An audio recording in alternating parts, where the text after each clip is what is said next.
streaming is a new type. As we know, live streaming is a new type of online content that allows the real-time interactions between creators and viewers. So for example, what I'm doing right now is live streaming because we can talk and interact in the real time. The live streaming industry is a very young industry, but it definitely grows very fast. So in the past 5 years, we can see that the live streaming industry grows very fast, and it has been widely adopted by a variety of domains, such as e-commerce, online education, and entertainment. In addition, the growing phenomenon of live streaming economy also creates business opportunities for creators and marketers, because it allows creators to reach and monetize audience in a more direct and interactive way. For example, nowadays, on many platforms, creators and users are able to launch their paid live streaming events to generate revenue. And this type of practice is especially popular during the pandemic. So here, what I'm showing you is an example of paid live streaming event on Facebook. We can see that the creator is giving a tutorial on how to curl your hair. And there is a ticket price decided by the creator. And if you are interested in the event, you can pay to access. And now, if you are thinking about the feature of such live events, it's actually multidimensional. So first, you can benefit from the content delivered by the streamer. For example, you can learn some useful knowledge and skills from the content. And second, you also entertain through the live interaction. For example, you can ask questions and leaving comments in the live streaming to interact with the streamer. And an important point here is that the feature of such live event is actually changing over time. If you happen to arrive before and on the live streaming day, then you can engage in the live streaming, say the live version. But if you arrive after the event is over, then probably you will only have the recorded version, assuming that the recorded version is available. Actually, a common belief on this market is that the major value and excitement of such live event is in the live part, and there's no much residual value in the recorded version after the event is over.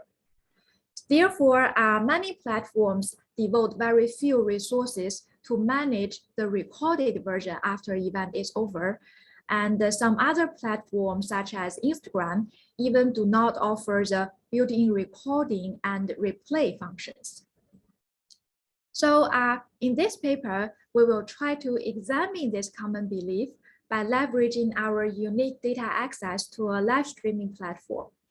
The platforms allows consumers to purchase the recorded version of live event after the event is over. Therefore, we are able to contrast consumer willingness to pay for the live event before, during, and after the live streaming. And specifically, we will summarize consumer willingness to pay using price elasticity. And in addition, if there is dynamics in price elasticity, then what are the potential factors driving people on this market? And in this paper, I will try to explore some of the potential factors by leveraging the unique part of my empirical context. So now let me give you more details about our empirical context. Our empirical context is Zhihu, which is the largest knowledge sharing platform in China. Zhihu started in 2011 as a free QA community, which is very similar to Quora, where users can raise questions and provide answers on a voluntary basis. And in 2016, Zhihu expanded its services into live streaming. It allows its users to host pay-per-view live streaming talks called a live directly to those paying audience. So a typical live is a 1 to 2 hour live streaming talk delivered by the streamer on specific topics such as marketing, business, and machine learning. And now let's imagine that there is a user who wanna open a talk. What will he do? He needs to decide the price, the seat limit, and other features of the live event. And here, the seat limit is an upper limit for the number of audience who are able to interact with the speaker during the live streaming. So you can interpret the seat limit as the number of interactive tickets.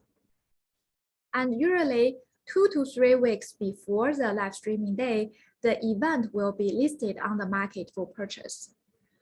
And by the scheduled live streaming day, the creator will present and interact with paying viewers. And now let me show you how the live streaming part looks like. And as we see here, the creator is giving a tutorial by sending voice, picture, and text messages in this virtual chat room. And viewers are able to interact with the creator by raising questions or leaving comments.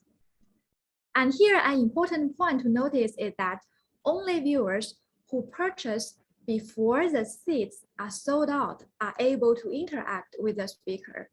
And the viewers who purchase after the seats are filled up can only watch the event in real time, and they are not able to interact.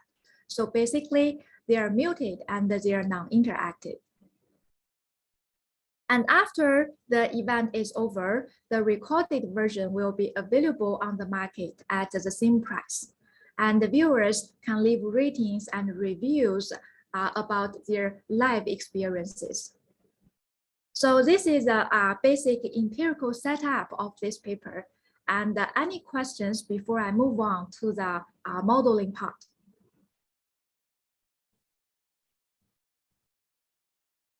So, all right, now let's going back to our research question, which is to estimate price elasticity on this market. The ideal way to estimate price elasticity is to run A/B test or field experiment. But based on our conversation with the platform, this is very expensive, given that each live is unique and non-replicable. But the platform allows us to leverage their internal data set to estimate price elasticity. However, the point with observational data is that price could be endogenous, right? Because creators may set price based on their expectation about demand. For example, the creator may set a higher price for a live event in popular topics because popular topics usually have higher demand. And also the creator may set price based on his reputation in the online community and his own expertise level, which are also associated with demand. And in addition, demand could also be driven by many other confounding factors, such as advertising and seasonality. And fortunately, because we collaborate with the platform and we have access to their internal data set, so the information we have is actually very close to the information that the platform and creators can observe. So we are able to address, we are going to address price endogeneity and confounding factors by leveraging the information from the platform. So the internal data set from the platform contains very detailed transaction record of nearly 3,000 live events over a 1-year period. And we aggregate these transactions into live day level. So for each live, we can observe the daily ticket sales and price. In addition, we also observe very detailed characteristics of live events, such as the topic category, the seats limit, a very detailed rating information, and when the event was listed on the market and when the live streaming starts. It's important to control for these factors when estimating price elasticity because creators may consider these factors when setting the price. And we also have very detailed information on creators. We can observe all their past activities on the live market and the QA platform. So this allows us to keep track of their reputation, expertise, interest, and even their social network evolution over time on the platform. These are the important confounding factors that confounded with price and demand. In addition, there could be unobservable heterogeneity across creators. For example, different creators may have different pricing strategy or baseline level of demand. So we introduce creator fixed effect to address this. And we also observe factors at the market level, such as the competition among live events and creators, the growth in the market size, and the advertising activity of the platform over time. And these are important factors driving demand over time. And another thing we can observe is the situations on the QA community, such as the growth in the total user size and the patterns in content consumption and contribution. Because thinking about that, the QA community and the live market are all embedded in the same ecosystem. So it's very likely that the situations on the QA community will influence the supply and the demand on the live market. So in addition, we also control for the fixed effect of purchasing day. This is to address those unobservable factors driving demand over time. And this information together give us over 200 confounders and over 1,000 creator category and time fixed effect. But although we observe so much information, we don't know how exactly these factors influence price and demand, right? It's likely that they may influence price and demand in a very complex way. This means that the functional form is unknown and could be potentially very complex. And this can give rise to a high-dimensional data problem, which means the number of covariates, including their complex transformations and interactions, could be large relative to the sample size. And later, I will introduce that why this high-dimensional data issue could be a challenge to our empirical estimation. And in addition, as I mentioned earlier, there could be temporal or even cross-section dynamics in price elasticity on this market. However, exploring such heterogeneity is really not easy because we don't even know the potential pattern of heterogeneity before we're really looking into the data. So conventional approach that cutting the data into a few subsamples in advance could have limitations in this case. So obviously, we need a flexible and non-parametric method to capture the heterogeneity in price elasticity. So technically, this problem can be summarized as a heterogeneous treatment effect estimation in the presence of high-dimensional covariates. In this equation we see here, the T is the treatment, which is price, and Y is outcome, which is sales. And our goal is to estimate theta, the price elasticity, as a function of the target feature, X. And given our research question in the main analysis, our target feature is the number of days relative to the live streaming day. And in addition, we need to control for factors that influence price and demand, which potentially to be high dimensional. A remarkable work to estimate heterogeneous treatment effect is generalized random forest proposed by Susan Acey et al. So the idea is that given a particular test point, so here a test point could be a particular value along your target feature. And given this point, we can use random forest to find observations that are similar to this point and give them higher sample weights. And using the weighted set of neighbors, we can estimate the theta for each test point, focusing on the local area. But this method can produce biased estimation of theta when W contains high dimensional covariates. The reason is that when the number of covariates is large relative to the sample size, we have a problem of the lack of degree of freedom. And conventional approach to address this is to apply regularization, and this may lead to biased estimation of theta, the parameter of interest. So a new approach, double machine learning, is developed to achieve unbiased estimation of theta in the presence of high dimensional covariates.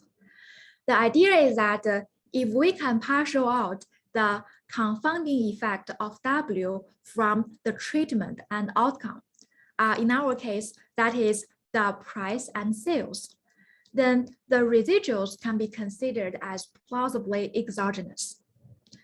So in the first step, we model Y and T, the price and demand, as a function of the confounding factors W.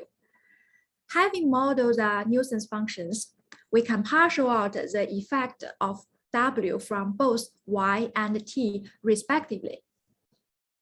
So now let me help you to better interpret this residualization step. So here we can interpret these two terms as the systematic component in price and demand that captured by the nuisance functions. So after removing the systematic components, the residuals can represent the idiosyncratic variations in price and sales.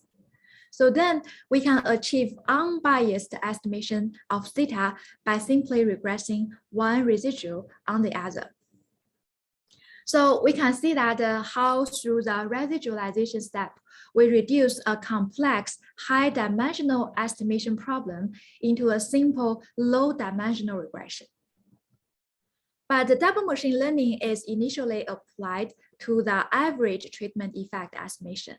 So another novel approach, orthogonal random forest, is developed for the heterogeneous treatment effect under the high dimensional settings.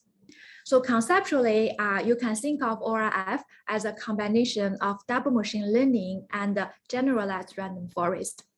So in the first step, we still use random forest to find observations that are similar to the test point and give them higher sample weights. And then with the weighted sample, we can perform double machine learning focusing on the local area for each particular test point. An important decision in ORF is to estimate the nuisance functions. And this is important because we need to make sure that all the covariates are properly controlled for so that we can get close to the unconfounded assumption. However, among very few applications of ORF, most are using Lassol and Rich. But such linear functional form can be restrictive because they cannot fully recover the complex relationship between covariates and the target variable, such as price and sales. Of course, an alternative approach is to use purely non-parametric methods, such as random forest and neural network. But although this method can produce a better fit, they usually lose the transparency and interpretability. So this motivates us to propose an extension of ORF by introducing a semi-parametric neural network for nuisance estimation. So instead of throwing all the covariates into the neural network black box, the semi-parametric neural net allows us to decide which part of the covariates will go through the non-parametric transformation and which part will simply go through the parametric term. And such structure can be very useful for panel data. So imagine that when you have a panel data, you probably want to address the possible dependency across observations from the same cluster, right? So the standard approach is to control for fixed effect, which essentially control for the cluster indicator in a linear way.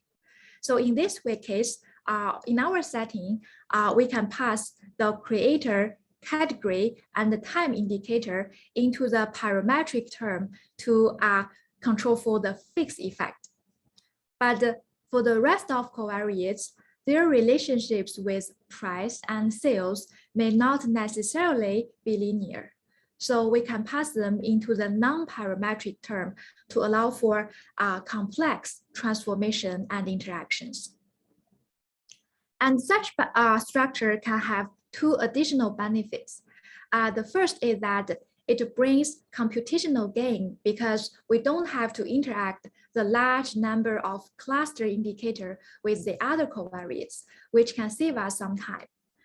And in addition, it's less likely to suffer from the overfitting issue relative to purely non-parametric neural network, because the purely non-parametric neural network black box usually working too hard to finding the patterns in the data. And in terms of implementation, the original package of ORF does not allow users to use neural network for nuisance estimation. So we provide an extension package of ORF on Python, which allows users to define their own neural network structure in PyTorch and pass their models to the algorithm. So this is the basic idea of our modeling approach. And any questions before I move on? And I saw there are some questions in the chat box.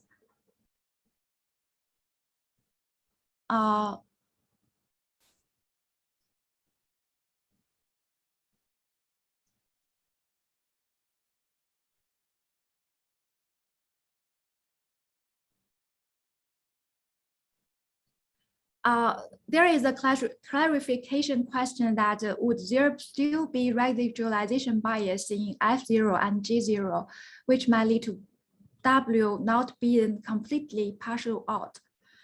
I think this is not the case because if you are thinking about the price equation and the demand equation, essentially they are prediction problem in this case. Basically, we are trying to use the confounding factors, all our covariates, to predict Y and T. So for this predictive task, I think the residualization is not a problem in this case. The regularization is not a problem in this case. So let me move on to our empirical estimation. And before I show you our estimation result, let me first show you how our price and the daily ticket sales looks like. This figure on the right, on the left, is showing you the distribution of price across all the live events. And we can see that the average price of live event is not super high. It's just $3 US. And we also see that there's large variation in price across all the live events. And this figure on the right is showing you the distribution of daily ticket sales across all the events over time. So the x-axis here is the number of days relative to the scheduled live streaming day. And we use 0 to indicate the live streaming day, so that the negative value indicate the days before the live streaming, and the positive value indicate that the days after live streaming. And intuitively, we can see that demand increases gradually as the live streaming day approaches and is highest on the live streaming day. So this indicates the potential value of live streaming. And after the event is over, we can see that the demand decreases dramatically. But in our data, we see that such post-live sales actually accounts for nearly 30% of total sales, which is still a substantial amount. So now let me show you our estimation result, the temporal dynamics in price elasticity.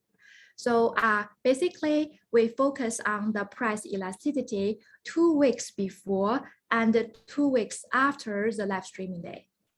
And we find that consumers gradually becomes less sensitive to price towards the live session and are almost inelastic on the live streaming day.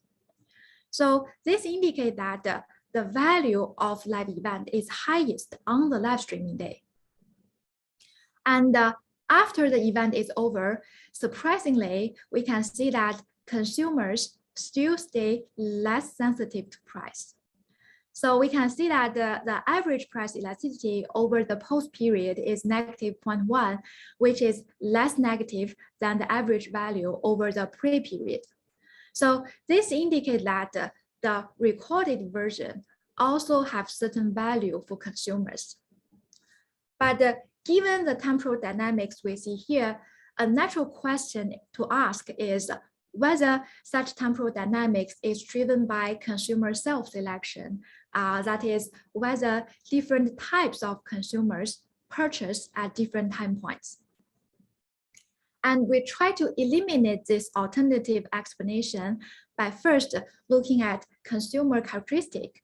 And we try to see that whether this characteristic vary depending on when consumer purchase. And we do not find any significant differences across this characteristic over time.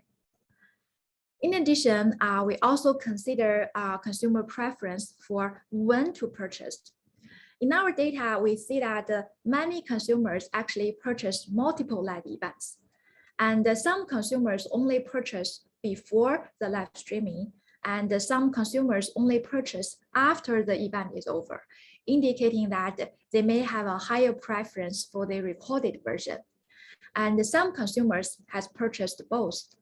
So based on this, we divide consumers into 3 segments, the pre-loyal, post-loyal, and intersection segments.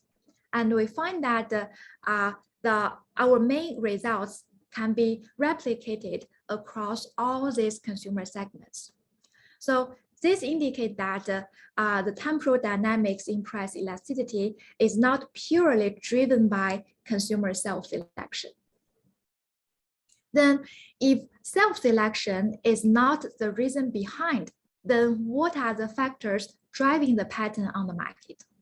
So first, we try to understand why consumers becomes almost inelastic to price on the live streaming day. And a natural explanation is that if you purchase on the live streaming day, then you can immediately engage in the live interaction with the creator. And this is more attractive than purchasing the event a few days in advance. So to examine this, we need to understand how demand responses to price when there's opportunity for live interaction versus there's not. So fortunately, in our data, we have a substantial number of live events whose seats have already filled up before the live streaming day. So this indicates that consumers who purchase these live events on the live streaming day are not able to interact with the speaker because the seats, the interactive tickets have already sold out before the live streaming. So we replicate our main analysis only for these sold out live events. And here is our estimation result. So we can see that the price elasticity on the live streaming day is negative, indicating that when there's no opportunity for live interaction, consumers do not have a very high willingness to pay. And also, you may notice that the price elasticity over the -10 to -1 period is essentially 0.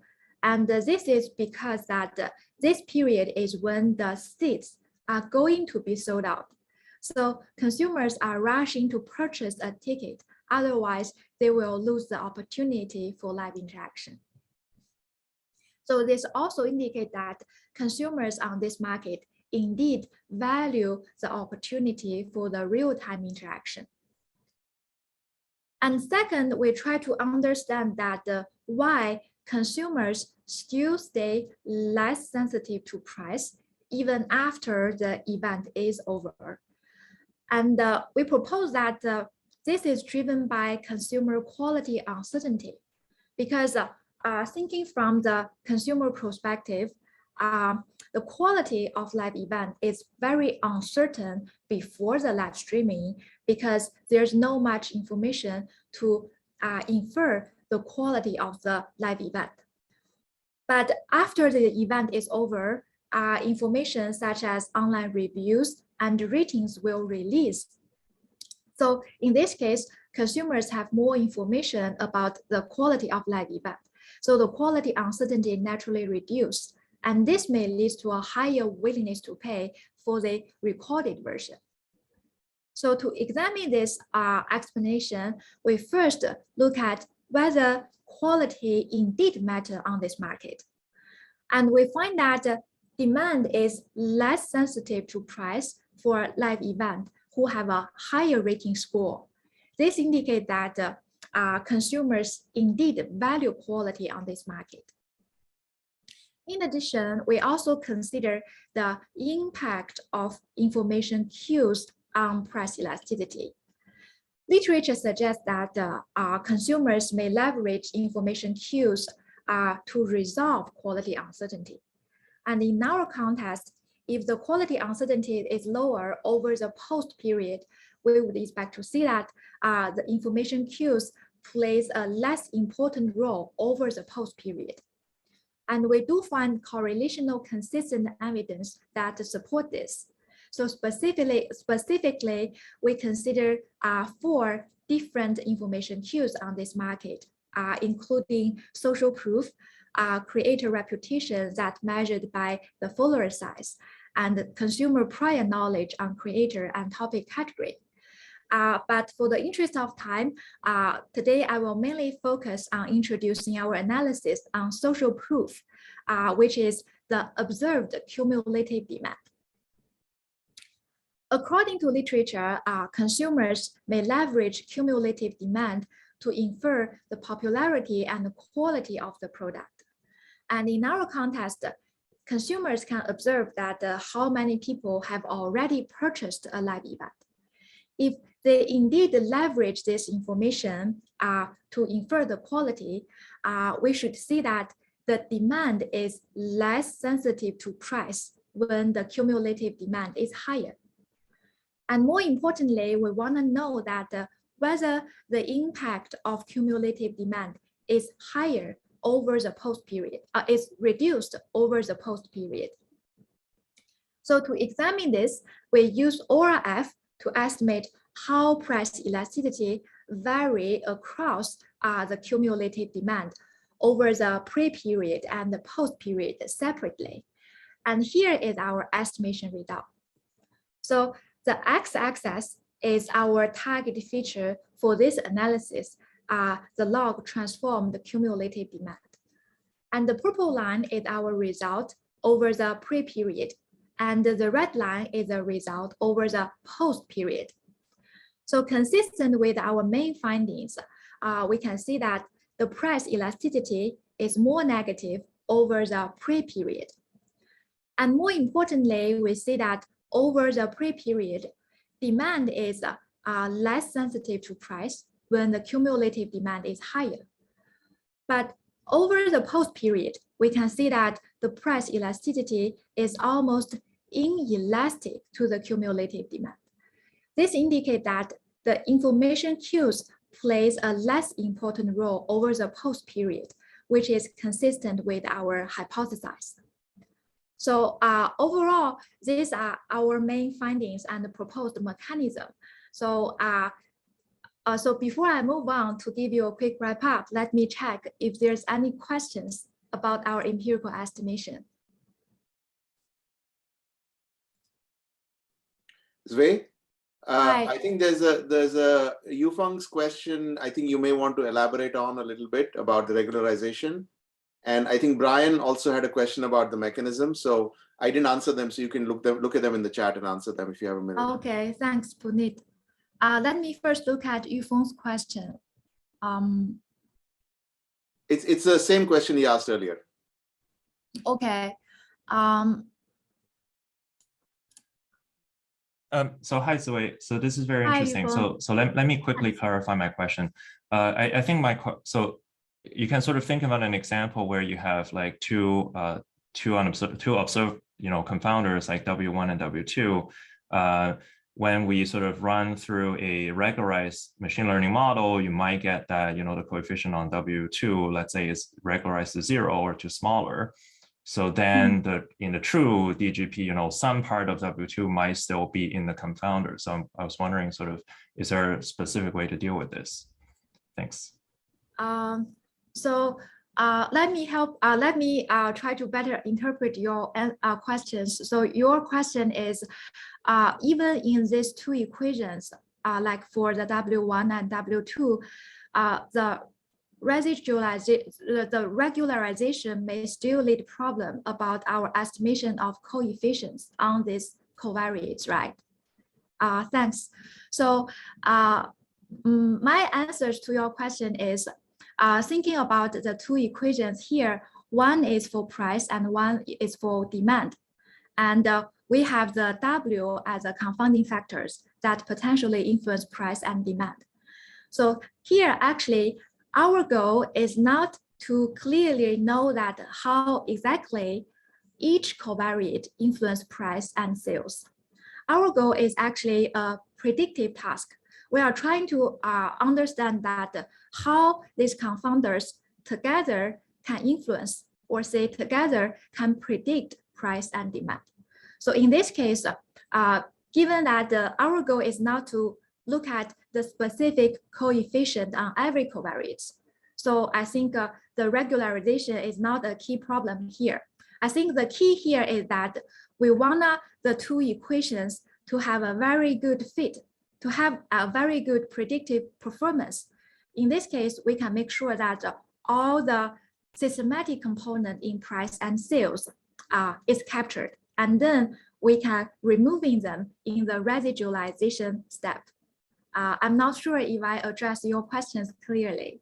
Yeah, I think you are. So thanks for the clarification. I think one way to sort of, if I'm right, to reframe your answer is, as long as one can have, flexible enough G0 and F0 estimates so that it absorbs, all the relevant or most of the relevant selection bias, then we're fine. Yes, thanks very much. Thanks. It's an important point that we need to have a flexible model to estimate the nuisance functions to properly address all the relationships between covariates and the target variable. Yes, thanks. Let me check another question that is about the mechanism. Yeah, so that's Brian's question towards the end of the chat. Yeah, I can clarify too if it's helpful. Okay.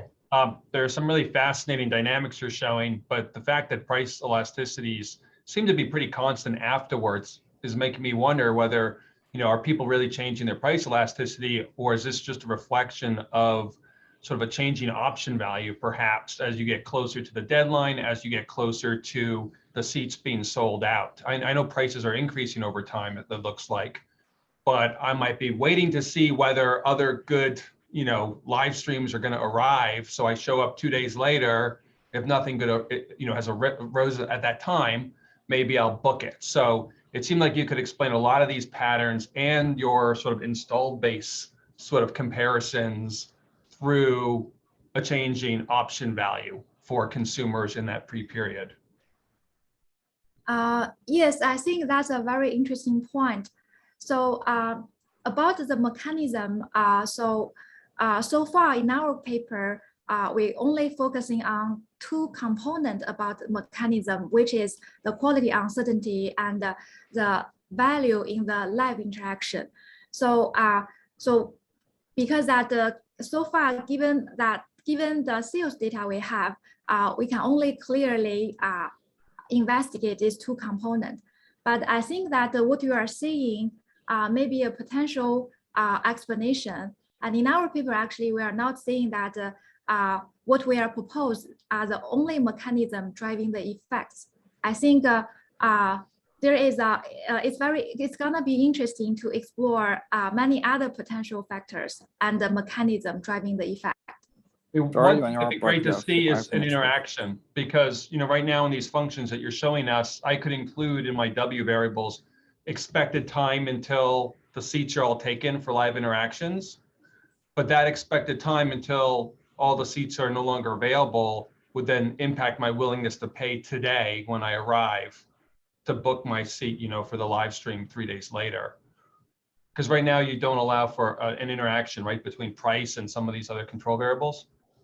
Well, Brian, the price is constant. The price doesn't change over time.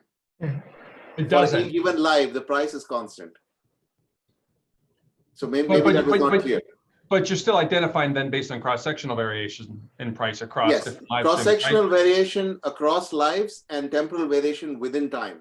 But me as a viewer is sort of if my preference for my willingness to pay for a live stream changes over time because of this option value changing over time, it seems like some of the variables entering the W might affect my price response for this particular live stream. So there is a control for which is time to the live day. That's kind of the proxy control we have. We don't have a control for when the live gets sold out, but the time to live is controlled for. So that's taken out in the covariates.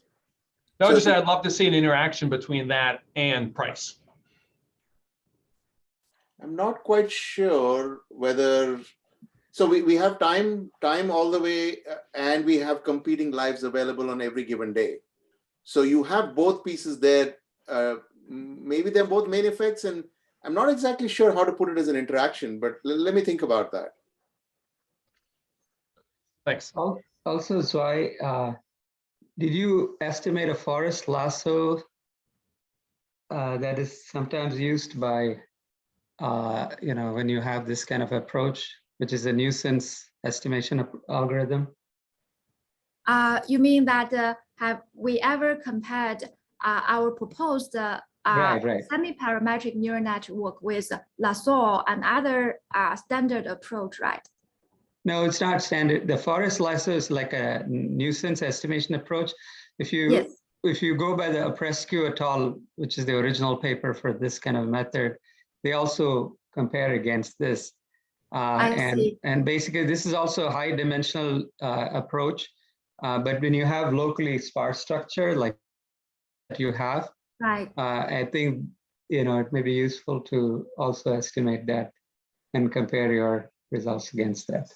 Yes, thanks for your suggestion. I think your point is about running the forest using lasso as a method for nuisance estimation, right? Correct. So I don't think we do the exactly same thing, but we do use lasso and the linear regression to run the nuisance estimation, to run the two equations, the price equation and demand equation.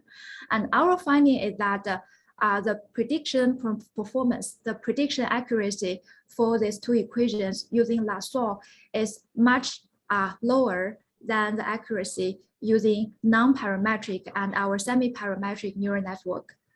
So I think that's a reason we didn't choose lasso as a function for the nuisance estimation. But I agree that it would be a thing that worth trying. Like at least we can use forest lasso as a benchmark or comparison group. Yes. And it's not difficult to do. So right, exactly. Just a minor thing. Yeah. Yes, I think that's a good suggestion. Thanks. So all right. Any other questions about the model or the estimation result? So, okay, now let me give you a quick wrap up. So what do we learn so far? So we have learned that. Sorry to interrupt, but you have almost 1 minute left. Sorry. Okay. Thanks.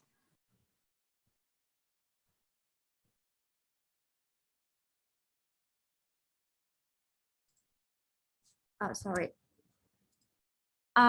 Right now, let me give you a quick wrap up. So what we learned so far, we have learned that the live part of the live event is indeed valuable, and part of the value comes from the real-time interaction between creators and viewers. And more importantly, we show that actually there's a value beyond the live part. There's residual value in the recorded version, and the quality uncertainty reduction mechanism positively contribute to the attractiveness of the recorded versions. And based on this, we provide several implications for creators and platforms. For example, we think that it will be beneficial for platforms and creators to devote more resources to manage the recorded version of live events after the event is over. And also, it will be beneficial for them to devote more efforts to reduce quality uncertainty. For example, the platform could improve their online rating systems, filtering functions, or the search function to facilitate consumer to collect more information about the live event. Also, our findings also speak to the dynamic pricing, promotion, and the targeting on the live streaming market. In terms of methodology, we demonstrate a novel approach for conducting causal inference using observational data. And we believe that this type of methodology can be applied to many other scenarios when we have highly differentiated goods and high dimensional covariates, such as the gig economy context. So overall, this is the research I'd like to share today, and I hope that you get to know the content and quality through my live streaming. Thanks.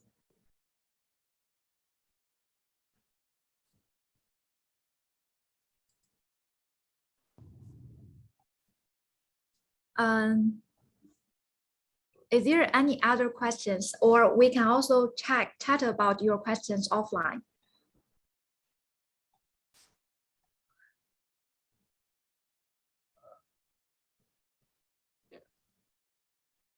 Are there any other questions for Ziwei before I get started? Hey, Ziwei, currently, how do the platforms, Jihu, how do they use this? What kind of decisions are they making with this data right now? You mean or maybe the time in which you collected the data? So you mean how do Jihu leverage their data, or how do Jihu leverage our empirical findings? Well, I don't know about empirical or empirical. How do they were making the decisions before you did this research on pricing of the tickets and so on? Yes, like when I was collecting the data, the pricing decision is like this. So the platforms allows every individual creators to set their own prices for their own live events.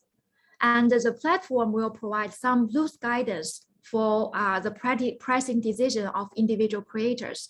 So the platforms usually suggest several price points, such as 9.9, 99.9, 29.9, like this. They suggest creator to set a price based on these recommendations. But overall, the decision of pricing is on the creators their own. Sorry, my question was, how did they come up with those numbers, those recommended numbers? What were they using? 9.9. Yeah. So were they based on some models, or? I don't think they set these numbers based on some models. They just set these numbers based on the common level or the average level on the market or on the other similar platforms. So it's like when I was collecting the data, their pricing strategy is not very mature and is kind of random. Okay, thanks. Thanks.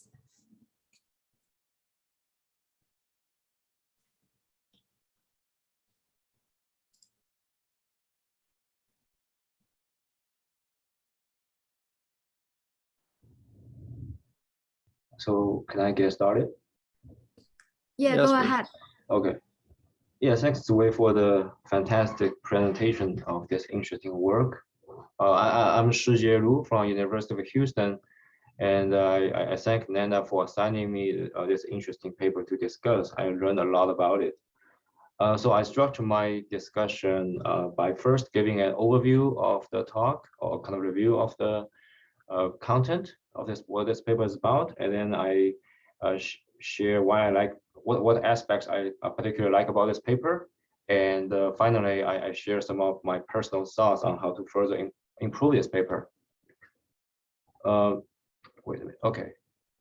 So this paper studies a very important industry, the live streaming industry, and they focus on the unique phenomenon is that the live streaming product varies by different versions, right? There's some platforms they allow creators to post both the live version, a live event, as well as recorded version on the marketplace, and therefore they want to see that whether consumers value the live product and the recorded product in different ways. So this is a very relevant question to this industry. So one intuitive way to answer this question is to compare the price differences for these different products, right? Because the price reflects consumers' willingness to pay. But this is not the case in their empirical setting because the price is constant for different versions of the lives on this platform. So they answer this question by looking at price elasticity to different versions of the products. So in this study, they focus on the temporal variation in price elasticity. They got the data from Zhihu, the largest knowledge sharing platform, which is a really nice piece of data. And I think based on my reading of the paper, it seems that the platform has shared the whole database with the research team. And as this kind of high-level collaboration is more likely to happen in the field, it seems that their proposed method, like which allows them to control for tons of observables, will become more prevalent in future marketing research. One thing I noticed is that they aggregate the analysis at the daily live level instead of user daily live level. And I'll talk my thoughts about it a little bit. I understand, this kind of data aggregation has a convenience for estimating price elasticity, but I also have some comment on this data aggregation step later on. So there are a few empirical challenges to study the price elasticity in this particular data set. I think there is both a curse and a blast of having so much data. The curse basically refers to the high dimensionality of the covariates. They have like 1,700 the number of covariates in their model, which make the standard OLS regression infeasible to estimate this kind of a treatment effect, right? Even they have a good IVs, it's still impossible to use a standard OLS regressions. On the other hand, because they observe almost everything the creator observes, they can kind of alleviate the endogeneity issue in price decision makings by using all the observables available on this platform, right? I think that's the blast of having such a big data set, and therefore it makes the unconfoundedness assumption more likely to hold in this empirical context. But I still hope that there can be some robust check on this issue. I'll talk more about this later. Another thing they focus on is that they want to understand the heterogeneous treatment effects of prices. And they want to capture these heterogeneous treatment effects very flexibly. And this motivates a non-parametric method as GRF, right? Instead of just imposing kind of parametric assumptions like interactions or linear interactions, things like that. So this is basically the empirical motivation for their chosen methods. And I've learned a lot about this double machine learning by going to this website called EconML. I think it's also mentioned in the web appendix of the paper.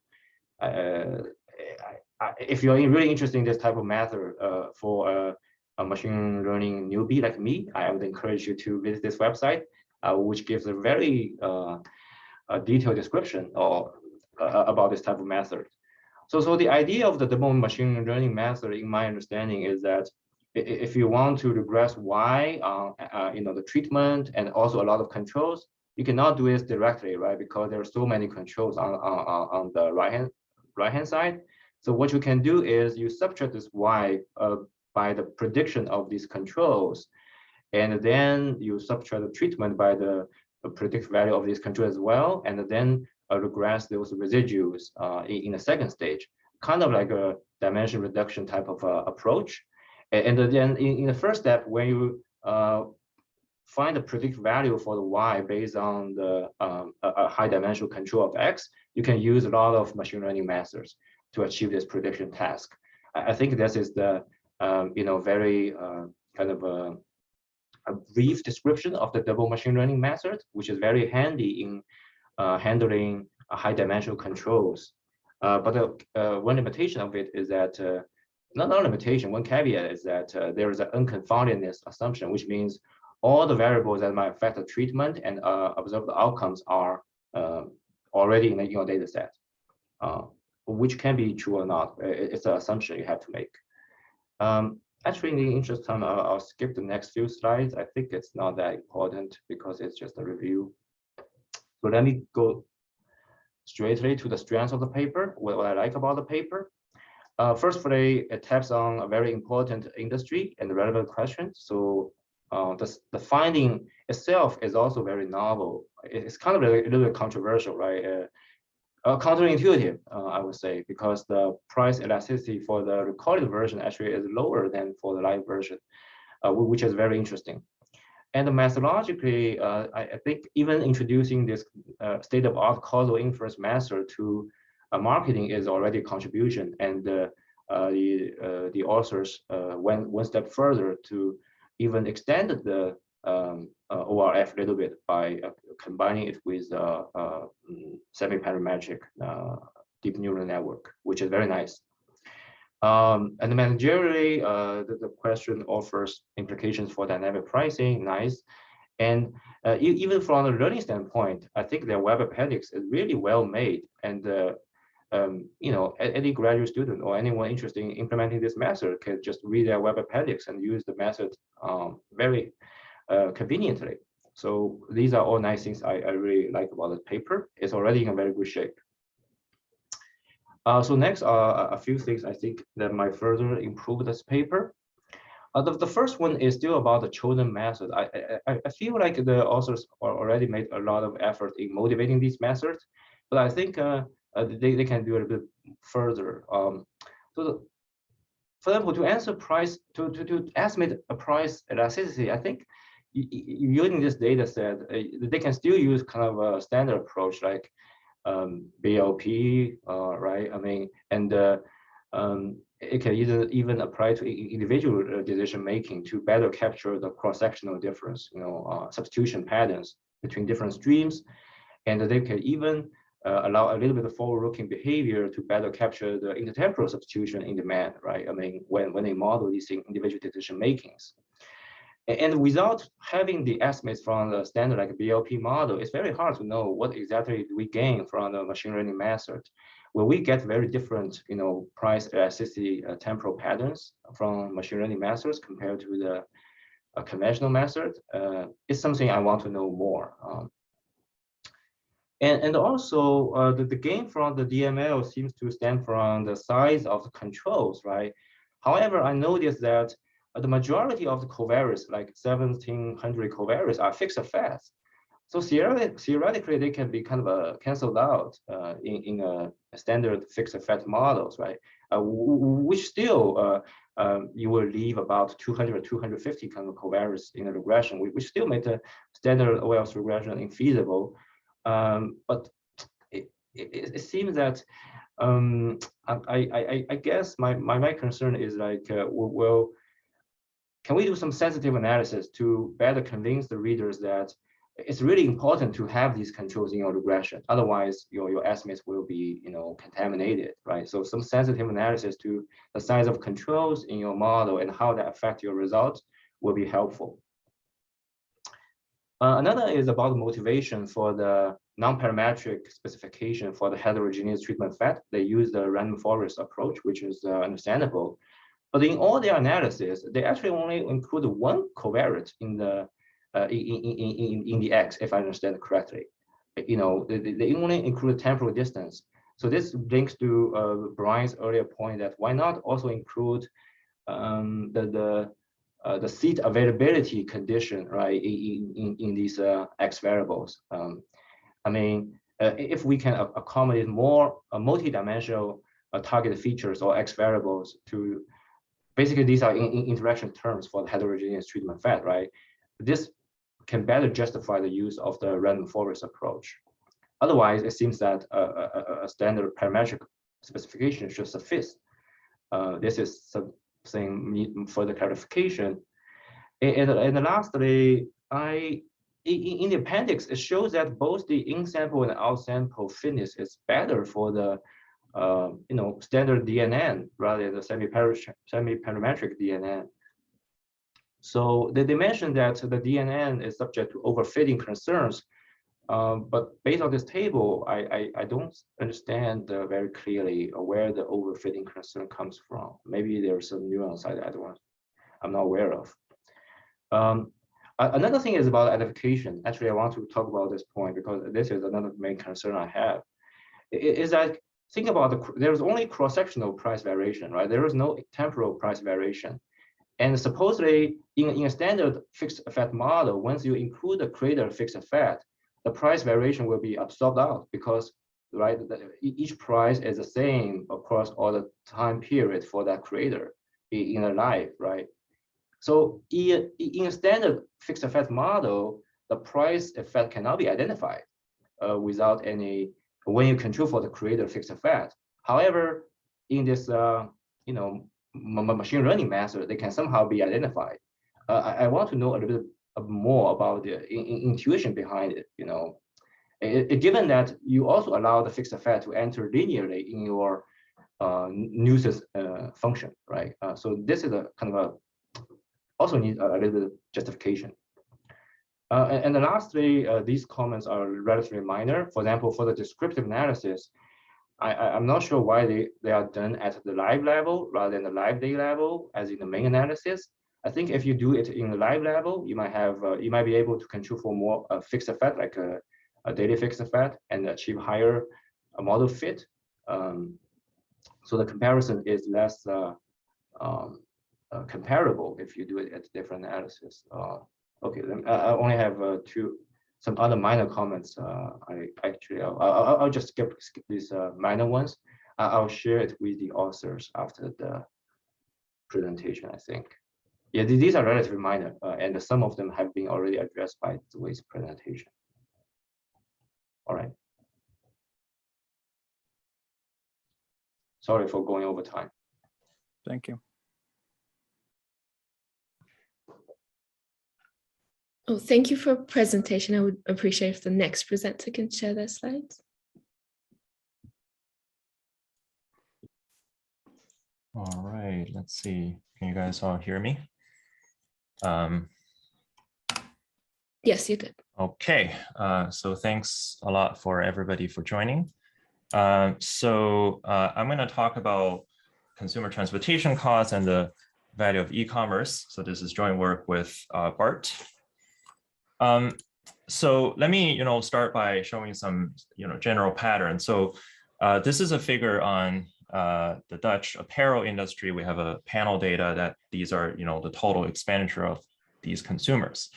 So over, a little bit over a decade, the total expenditure stays roughly constant, but then the share of expenditure spent on online retail is steadily increasing from at the beginning 5% to sort of closer to now 26%. So clearly online retail has expanded considerably in the past decade. The research question we're after in this paper is how much do consumers value online retail and through which mechanisms do they value about online retail? So i.e. to understand, basically what people care about this online shopping technology. So there's a long literature on, understanding consumers' value of online shopping.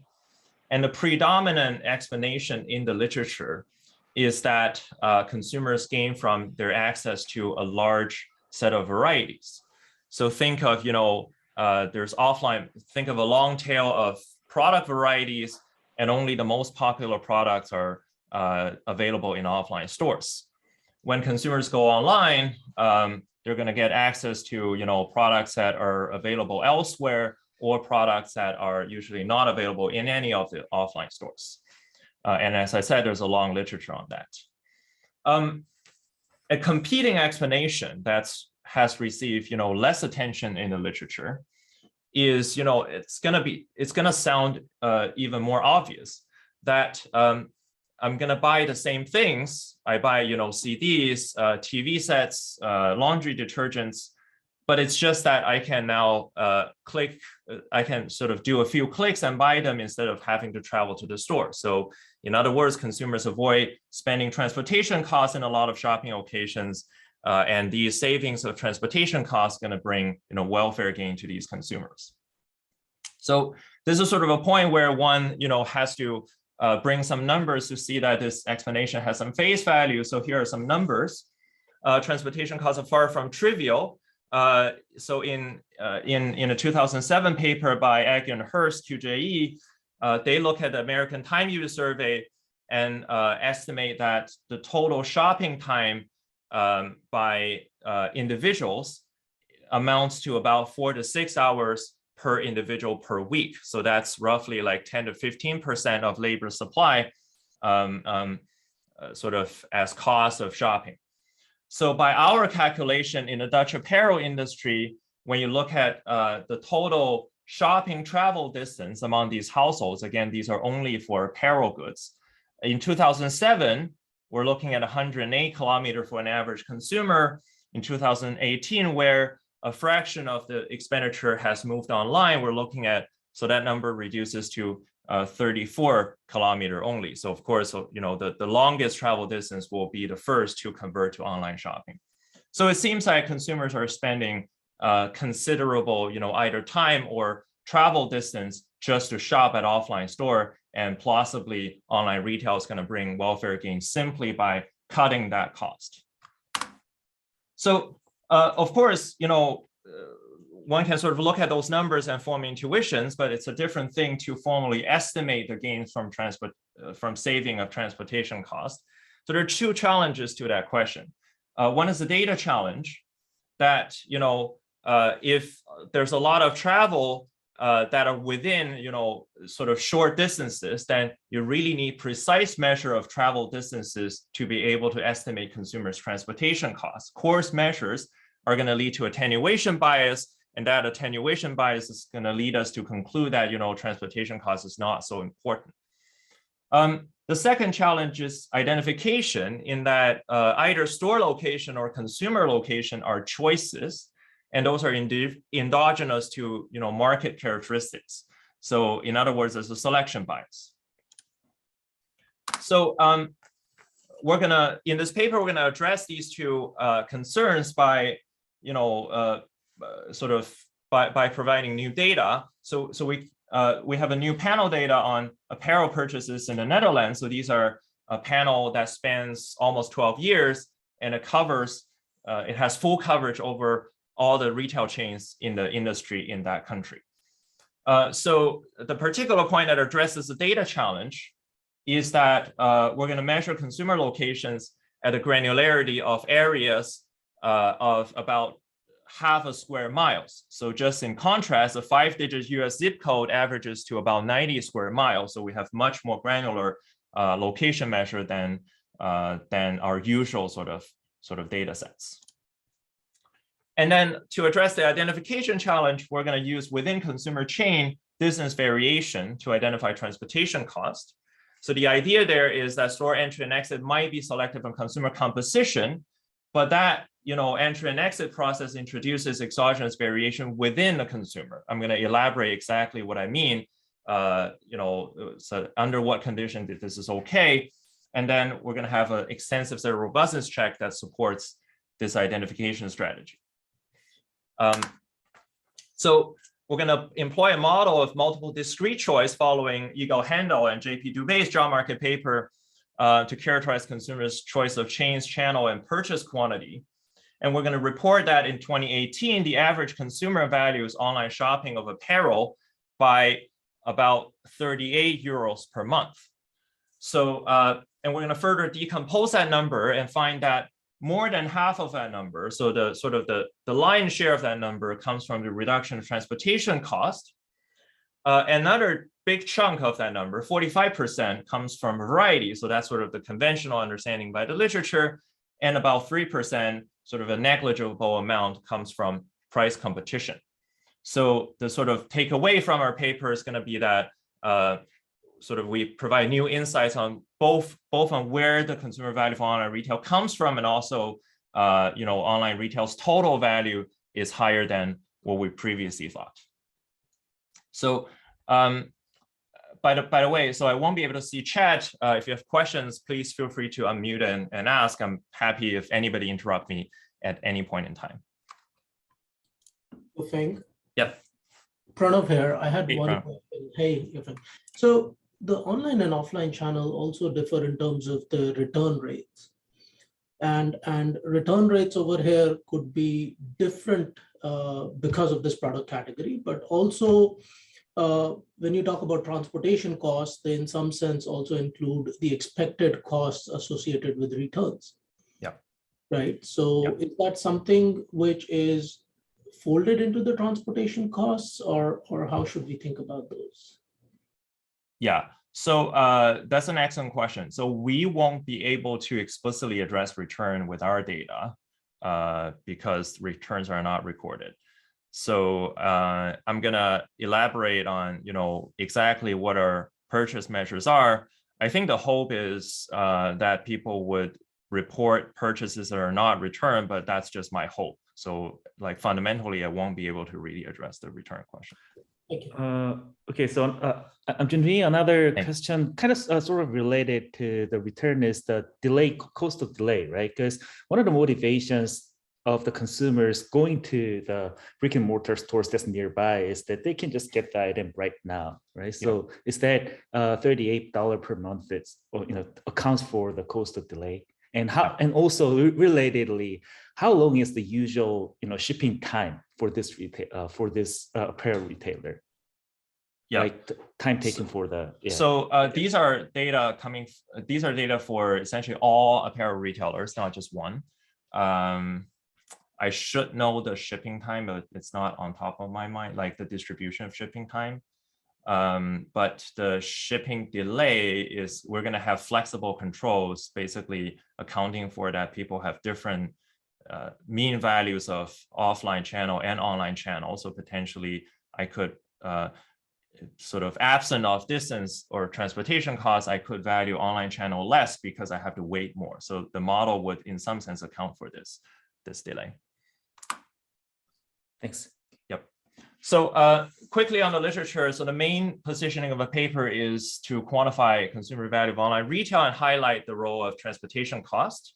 So in that sense, this is of course related to a large literature that emphasizes variety, but in particular, the last paper here, Dolphin et al., also sort of looks at gains from convenience, which includes transportation costs, and find limited value for that mechanism.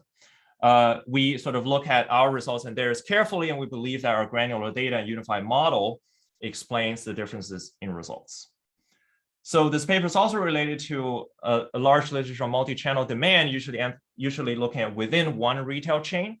And that includes the recent paper by Scott Schreiber and Brian Bollinger. So we're going to sort of so our analysis is related to that literature study of distance effect, but we're going to sort of put more emphasis on demand and competition across chains. And finally, this paper is obviously related to the spatial or offline retail literature that puts a heavy emphasis on spatial differentiation or the role of distance. So I'm going to start with data and descriptive evidence, and then I'll talk about the model and the counterfactual or the welfare decomposition. So the focus here is the Dutch retail apparel industry in a period of 07 to 18. the annual revenue of this industry is about 10 to 12 billion euros. So the main data are what's called the jury panel data from GfK. So these are individual consumer shopping records from an online diary. So basically there's a set of drop-down menu from a web page that allows these panelists to record for each purchase that incurred, which chain the purchase is from, whether this is from online and offline, what's the purchase quantity, of course, what product or product category, what's the purchase quantity, what's the expenditure, and what are the characteristics of these products. So that's sort of the main data. I guess back to Pranav's question, we don't know return, but the hope is the consumer would record like the actual purchases, not those that's intended to return, but I don't have a good answer to that. So we also check, given that it's a welfare question, it's important that these data are representative. So we also use the list panel from Tilburg University. Basically, that's a sort of a standard labor panel, and we check that the demographics are comparable. So, there's some data cleaning details, but at the end of the day, we're going to collapse these purchase data onto individual chain channel month level, filling in all those individual sort of all those observations without purchase. So there's basically sort of expanding the data to include all the zeros.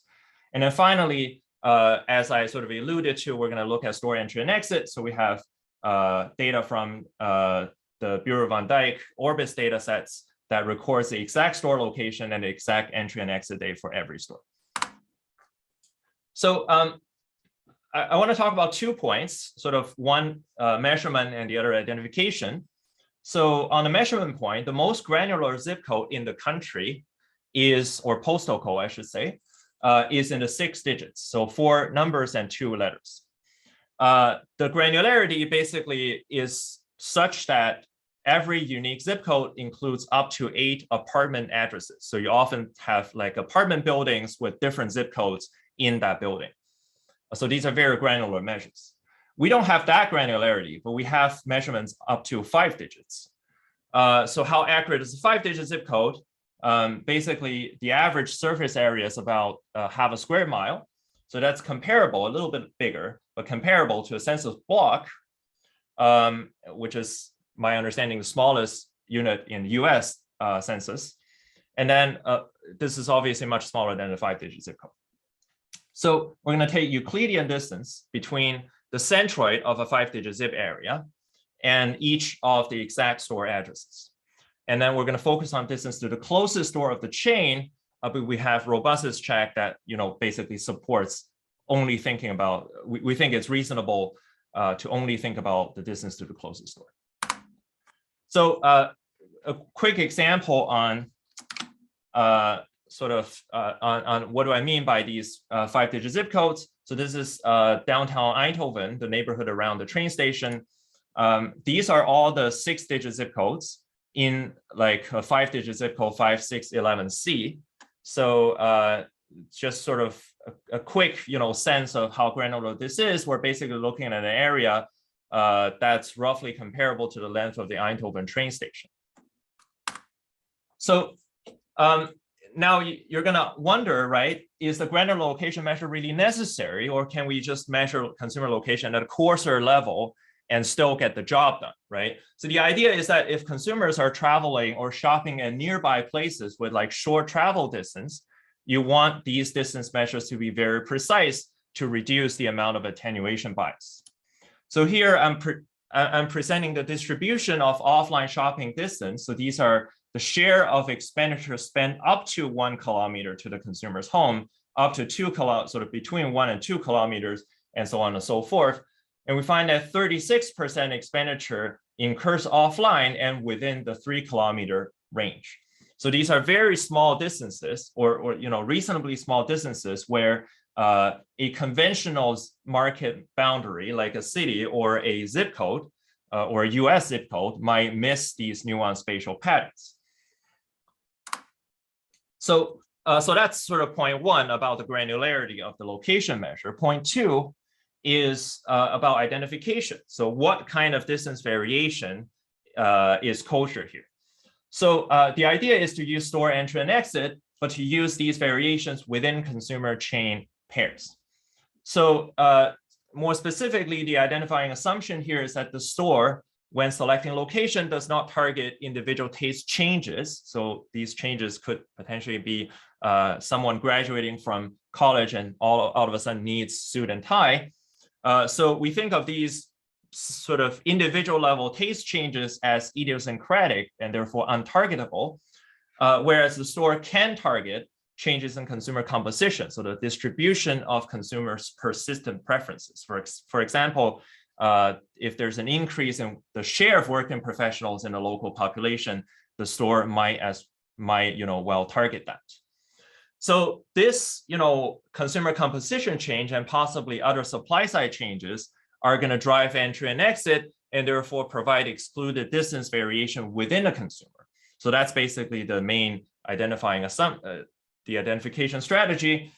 This assumption is violated if these taste changes are geographically clustered. So for example, in an area, all of a sudden there's a lot of consumers who graduate from college at the same time. The way I'm framing it, make it sound like this is implausible, but we're going to formally rule this out in a robustness check, which I'll quickly mention. So one way to interpret this identification strategy is through a difference in difference. You don't have to take this interpretation, but we think it's instructive to think about it in this way.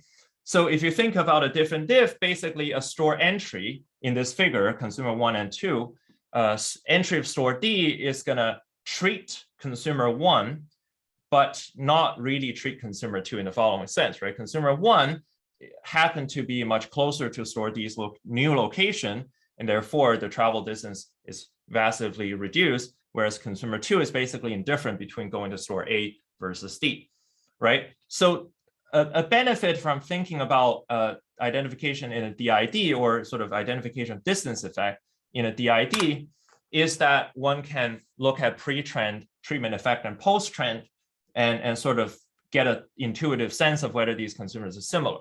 So we're going to look at consumers whose distance is reduced by entry by between 5 and 20 kilometers. So these consumers that really benefit from entry, compare those against consumers who barely change their distance after an entry. We're going to find that these consumers have comparable pre-trends, but then those who are whose distance is reduced by entry have a much higher purchase probability offline to that chain compared to the control group. We can reproduce this by many different consumer groups, and basically the idea is that these consumer groups are otherwise similar before the entry, but that the main effect of entry is sort of to increase the offline purchase probability post-entry.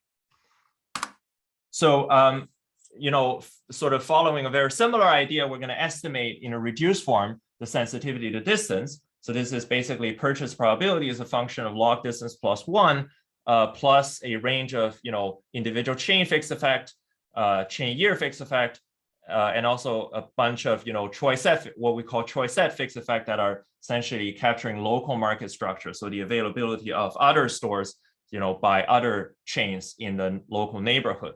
We're going to cluster standard errors. Everything here is specific to a channel. So basically these are betas, etc. Those are all channel specific.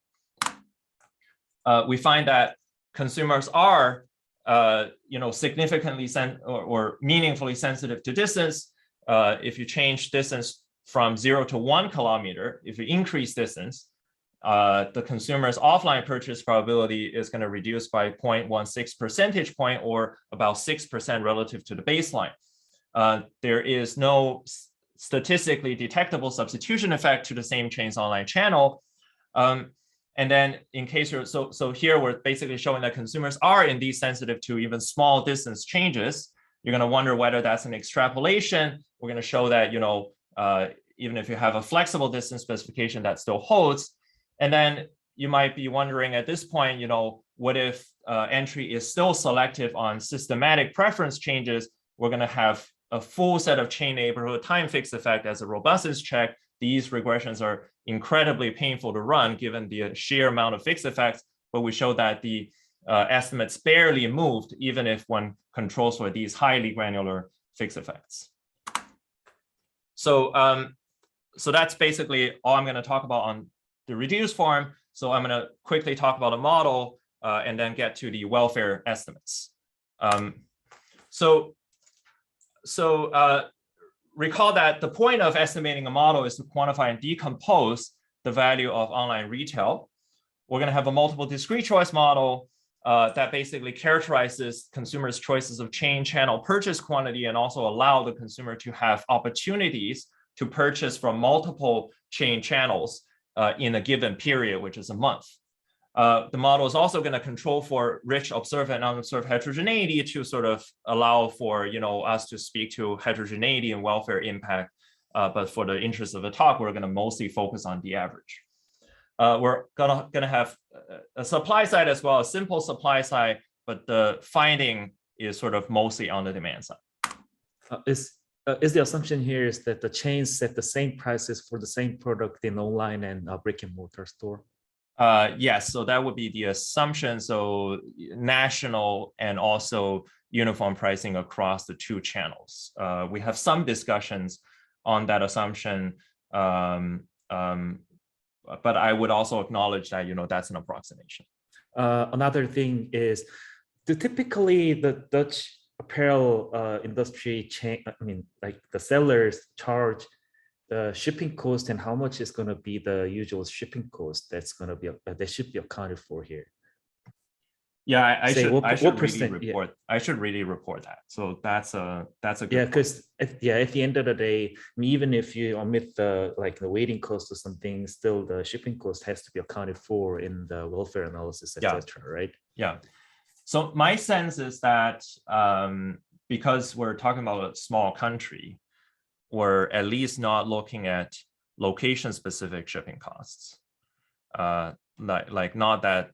So if you go from the southern point to the northern point of the country, we're talking about a maximum of 100 to 200 kilometers of travel. So my sense is shipping cost is flat. That's something on my to-do list. I'll check that. If shipping cost is flat, the current version, you should interpret that as absorbed by the absorbed in the online shopping fixed effect, which I'll get to when I get to the model. Great, thank you. Yeah. So the demand model, so the consumer I in month T faces a Poisson arrival choice occasions with a arrival rate of lambda I. So that's an individual specific arrival rate. You should think of these choice occasions as shopping needs. So this month, all of a sudden, I realize I want a pair of jeans. I want something for my kids, etc. So those are all potentially stories that drives these arrival choice occasions. They make purchase decisions in each choice occasion by choosing a combination of chain, channel, and also purchase quantity. So they're going to choose among one of the top 15 chains. We're going to group the remaining chains in 5 formats. So these formats are, for example, branded chains, discounters, and so on. And the consumer also has a choice of the outside good, which is not purchase. And then for most of these chain channels or the inside goods, the consumers have the choice between offline and online because most of these options are omni-channel. But there are a couple of options, I forgot whether it's 3 or 4 options that are one channel only. I think 4. So, and then if the consumer chooses to shop at a given chain channel, the consumer also chooses purchase quantity Q.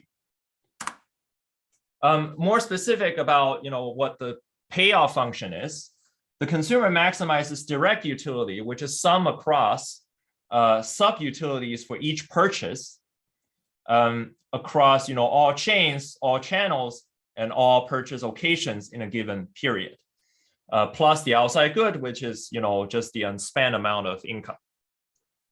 The consumer maximization problem is subject to a budget constraint, and also the constraint that the consumer can only choose one alternative per choice occasion. So that's sort of the standard setup of the multiple discrete choice model. Now, what is the sub-utility? So if a consumer purchases from an alternative or a chain channel pair, the consumer is going to incur a consumption utility. So the utility the consumer gets from what they purchase. So that's a function of quantity with a decreasing marginal utility. And then there's a shifter of marginal utility that depends on, the consumers and the chains and the channels characteristics. So some chains might be more attractive and people buy more, or some consumers might be more attracted to some chains and buy more than other consumers. So these are all captured by this Psi term. There's a transportation cost term if a consumer purchases offline at that alternative. And then there's an omega term that basically similar to the Psi term are functions of random coefficients, interactive characteristics, fixed effects, and idiosyncratic shock. So, going back to Julie's question, for example, the online channel is systematically different, that, one incurs some kind of shipping costs, or one has to incur wait time, or one, gets less information about the product, including the fit, and therefore, has more uncertainty about what they're going to buy. Those are all going to be modeled in reduced form and absorbed by all these by these fixed effects in both terms. So we're going to have a closed form solution from quantity demand, and then standard likelihood function in the literature. So there's a lot of parameters. And I'm only going to talk about some general insights. So for an average consumer, the elasticity to distance is about 0.4. The number of the expected number of choice location is about 1.8 per month. So there's meaningful choice of variety here. Price elasticities is between 1.9 and 1.2 across chains. And by the way, the price coefficients normalized by 1, we're only going to estimate the scale and fixed effects. And then finally, there are all these detailed estimates that's reported in the paper. A little bit on heterogeneity. There's, although I'm not going to, expand on the point of heterogeneity, but there is a lot of differences in consumer preferences across them. So here I'm reporting, 4 particular parameters: the consumer's value of the online alternative relative to offline. On average, consumer values offline more than online, even without distance. But some consumers really like shopping online, and some consumers really don't like it. There's a log normal distribution of distance sensitivity. The mean is about 0.4, and there's some consumers who get this utility from traveling a lot more than others. Curvature is also different. And finally, the number of shopping occasions in expectation is also very different across them. Just to clarify, so are these coming from the random coefficient distribution of the random coefficient that you are estimating? That's right. Yes. So this is the model. So the model has random coefficients in, for example, beta, and then there's a lot of random coefficients in these terms. In these 2 terms, these are modeled either as normal or log normal. So if, for example, distance sensitivity, we restrict the sign, and also the curve, the sigma, we restrict the sign. So those are modeled as log normal, and then estimations done by simulated maximum likelihood. Great, thank you. Yep. Supply side is very simple. So there's a static pricing game where we assume that the chain sets uniform prices, and that the chain maximizes only the expected profit. So basically, the prices are right on average. So the first order condition holds in expectation, sort of average across time periods. The supply side is not the most interesting part of the paper, but we're going to nevertheless report that the implied profit margin across chains range between 43% to 78%.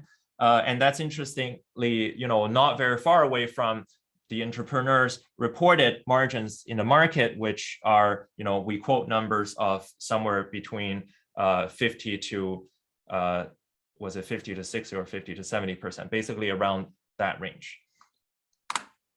So finally, so having estimated the demand and supply model, we're going to decompose the welfare impact of online shopping in the Dutch apparel industry. So basically, that's a counterfactual question of what happens to consumer welfare if we take away online retail or if we take away different features of online retail. So we're going to measure these welfare impact as equivalent variations. So basically, the euro amount that compensates the consumer to equate the welfare between the status quo, so nothing changes, and the counterfactual of taking away online retail. So basically, C equals to 1 is entirely stripped out of the choice set. We're going to further decompose these differences into a few terms.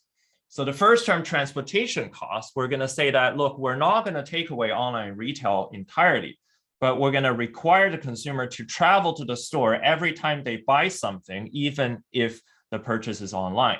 So basically think of the consumer ordering on the website, but still have to go to the store to pick up the item every time. So that's the transportation cost counterfactual. The second term is variety, so which is basically that on top of taking away the convenience aspect, we're going to say, well, now we're going to take away, on all the online options, so the new online retailers as well as online channel of existing retailers. But we're still going to do that holding prices fixed. And the remaining difference between the total and these decomposition is the competition effect, which is, whether we allow prices to adjust to the new equilibrium or not. So by that, we're going to decompose the total effect exactly into these three terms. So we're going to report the numbers to the average consumer. There's some meaningful differences across demographic groups, but I think the most interesting thing is the average. So consumers value online retail by about 38 euros per month. And if you multiply by the number of population in the country, you're going to, and also 12 months a year, you're going to get to a total of 6 billion. And that's about half of the sector's GDP. So these are huge numbers, huge welfare gains from online shopping. To decompose it, we're going to find that, a little bit over half of that number comes from the reduction of transportation costs. 45% or 18 euros comes from variety, and only a limited extent from price competition. So to give you some perspective and also to conclude, if we sort of go to the more recent paper, Dolphin et al., who estimates the gains from variety in the US, they document, so their number is not directly comparable, but we can project their number by the share of expenditure on the apparel industry. So our projection is sort of, their estimate implies about $20 per month gain from variety alone. And very surprising to us is that our number is actually quite comparable to theirs, despite that we have a different model, we have a different market, we're looking at a different market. But still, these numbers are comparable. So we do confirm that variety is important. So we're not here to say that gains from variety is not important. But our main point is that consumers benefit considerably from convenience. And that's another 20 euros on top of everything that we know. And if you add that wedge, online retail is actually much more important than we previously thought to the consumers. So with that, thank you very much.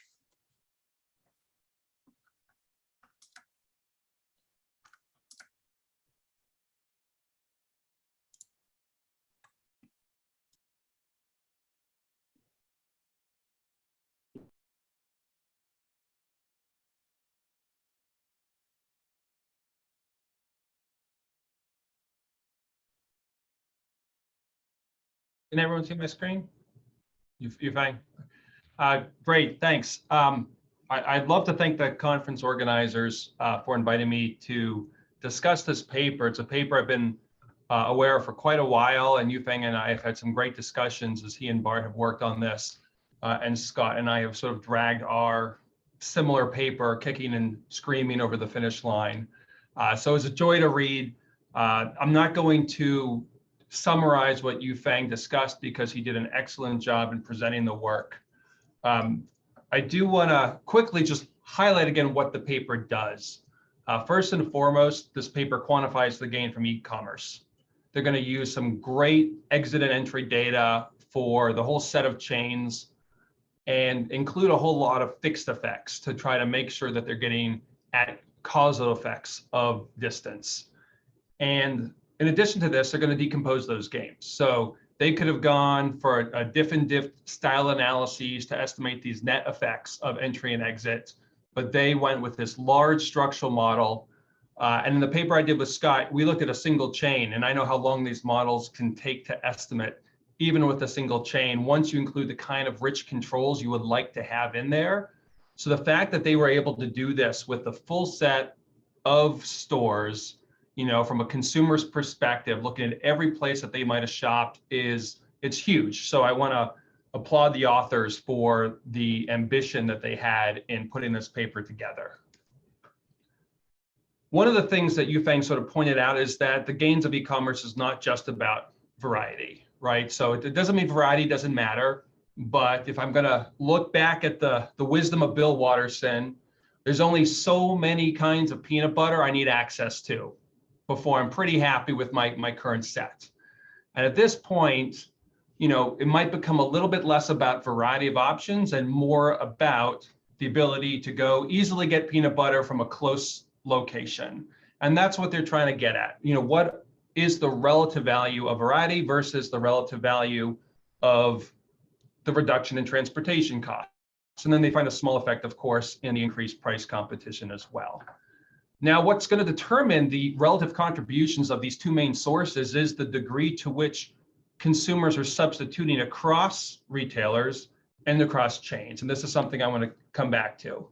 Their decomposition finds that 52% of the value that is given to consumers from e-commerce is due to this reduction in transportation costs, 45% from variety, and again, just 3% from this intensified price competition. If you look at their distance elasticities, on average, Yufeng reports that it's negative 0.41 with an interquartile range between negative 0.049 and negative no, I think I must have a typo there.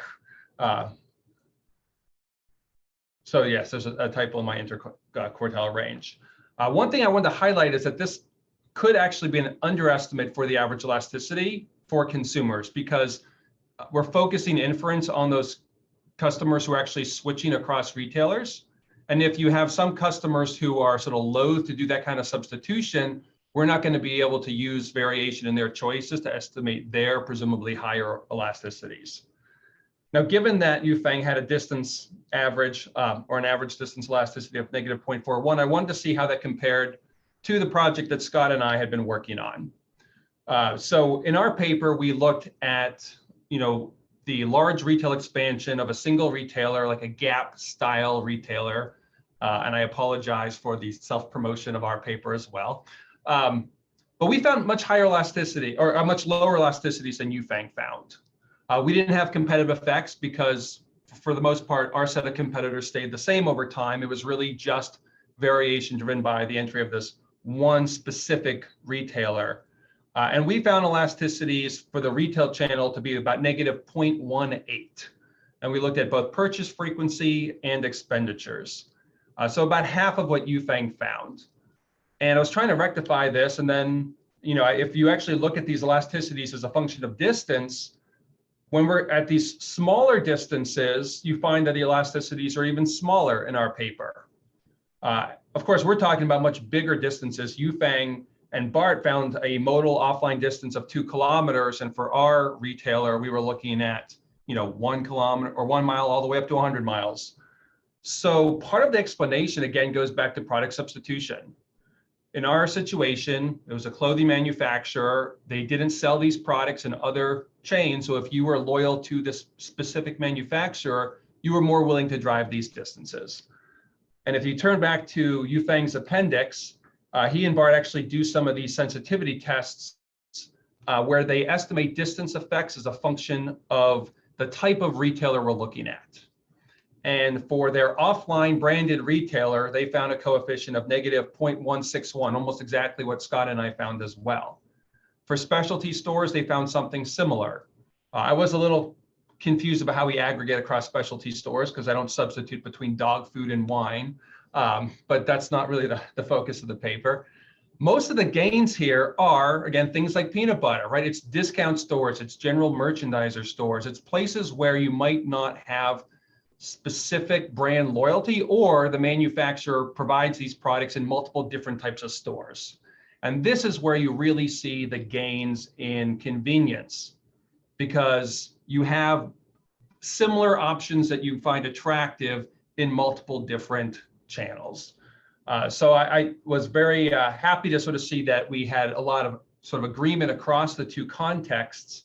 One thing I would like to note that in the full model, all the heterogeneity is as a function of individual effects, not store effects. So when we look at the heterogeneity in this table that Yufeng provided, presumably it's the type of consumers or the type of purchase occasions that is leading to this variation between offline branded stores or discount stores or general merchandisers. The other question I had, again, it's related to the substitution patterns, is the role of the unobservable. So one thing that Scott and I had in our version of the model, which looks very much like Yufeng's model, is a stochastic Psi term. So the Psi is the baseline utility for the products within this store. And Yufeng and Bart used an additive error term. We used the stochastic epsilon term here. And there are some implications of this. So with the multiplicative model, when you have a multiplicative epsilon, if I go to a store and I see a very attractive shock, I'm going to buy more quantity. If it's a negative shock, I'm going to buy a lower quantity. This is in contrast to an additive epsilon term where the quantity is sort of predetermined, and then the additive epsilon just determines whether or not I go to the store or not. And that's something that can be looked at within the data, whether you see sort of this change in quantity. And it does matter a little bit. Here is an example of what happens when you add products. And this is not the more complex structural model. This is a simple discrete choice model I threw into MATLAB, where you have two utility specifications. One is an additive epsilon, and one is a multiplicative epsilon. And I started on the left with a product that has mu of 1, and then just added products with a mu of 0 over time. And as you add products, this graph is showing the difference between the expected utility across all choices and the expected utility of that first product I began with, i.e. the incremental value I can expect as I add more products. And you can see that the curvature of this function depends a lot on whether I'm using the additive or the multiplicative formulation. On the right graph, I did something similar, but I changed the variables. I changed it so the mu of the beginning product was -1, and then added more attractive products instead of less attractive products. And the curvature is also dependent on which form you use, but which one curves more switches. So the structure does matter some, and it seems like looking at whether there's evidence in the raw data that a positive epsilon leads people to increase or decrease their basket size could be really useful to see which might be a little bit more appropriate. The challenge with the multiplicative one is that the expected utility function, changes because with that, higher shock of epsilon, it changes quantity, and you have to start integrating out over these uncertain quantities once you go to the store, if the epsilons are not known by the consumer a priori. Again, going back to this idea of whether the multiplicative model, the additive model might be most appropriate. There are some differences across channels. Pranav asked about return rates. One interesting thing we found in our application was that basket sizes were quite different when you went to a retail channel versus an online. And this could be due to the fact that you have, a single shipping cost regardless of your basket size online. I just went to Trader Joe's this morning to shop for 3 hungry kids. I walk because I live in New York, and I got to tell you, when you're walking to a store, transportation costs increase with the size of your basket as I stumble down the street, with 5 different grocery bags. So there are some things they could do to look at the data to see whether there are systematic differences in return rates, the size of baskets, maybe what kind of channel you see represented online versus retail, etc.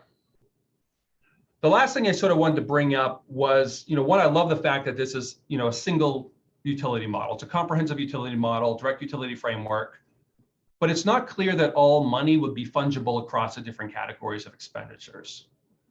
So one thing that had surprised myself and Scott when we were doing our application, when we set up this direct utility model, is that when a store, an outlet for this retailer entered closer to the consumer, the monetary savings was not reflected in their basket sizes at all. And in a direct utility specification in which my transportation budget is fungible with my clothing budget, I would expect some of that savings to then be diverted into clothing purchases. And this is just sort of some reduced form evidence that we found in our paper, looking at expenditures per purchase as a function of store distance after you sort of control for individual level fixed effects. It's completely flat. It doesn't matter how close the store moves to you, I'm still spending the same amount on clothing. And in our structural model, we accounted for this by allowing distance to the retail outlet to enter the fixed cost and to also enter the utility of going to a retail outlet when the consumer chooses between a retail outlet and the online channel. And these were our estimates. We essentially found zero effect in the retail fixed cost. It all was through the utility of going to the retail outlet. And that can be interpreted as consumers seeing their budget for driving to a store as separate from their budget. In our case, it was clothing, but in this case, it could be, you know, all the hundreds of categories that Yufeng is looking at. So one question I had was the degree to which consumers really see money as purely fungible across these categories. Because if they don't, that has some implications for how they're doing this budgeting decision. I love the way they use panel data to overcome endogenous locations of entry. I think Yufeng did a spectacular job at explaining that. I love the diagram. I might quibble with the idea that the insight's completely new, but it's a great way to allow this sort of exogenous entry conditioned on sort of location fixed effects to allow you to identify consumer specific transportation costs. And again, the fact that they're able to do this in such a comprehensive way is amazing, and I applaud them for doing that. So in sum, it's a wonderful paper for a lot of different reasons. Not only do we get the quantification of the effect of store proximity on utility and sales, and therefore the benefit from the entry of the web channel, the fact that they're able to do this decomposition using a structural model which combines the structural approach with a rich set of controls is terrific. You know, the paper is incredibly polished already, but I do very much look forward to reading the final published version when it is available. Thanks, Yufeng. Thank you, Brian. So we still have a few minutes, so this is excellent. There are a couple of points that I sort of wanted to talk about. It's really sort of very interesting to see these estimates side by side. So one point on so the comparison and distance elasticity. It's interesting to look at your estimates again and see that your estimates are actually smaller, and also that consumers are less sensitive to distance when the sort of enclosed distances. We actually found the opposite. So well, not only the sensitivity is bigger, but also that let me. I think I can show this graph, which is quite interesting to look at actually.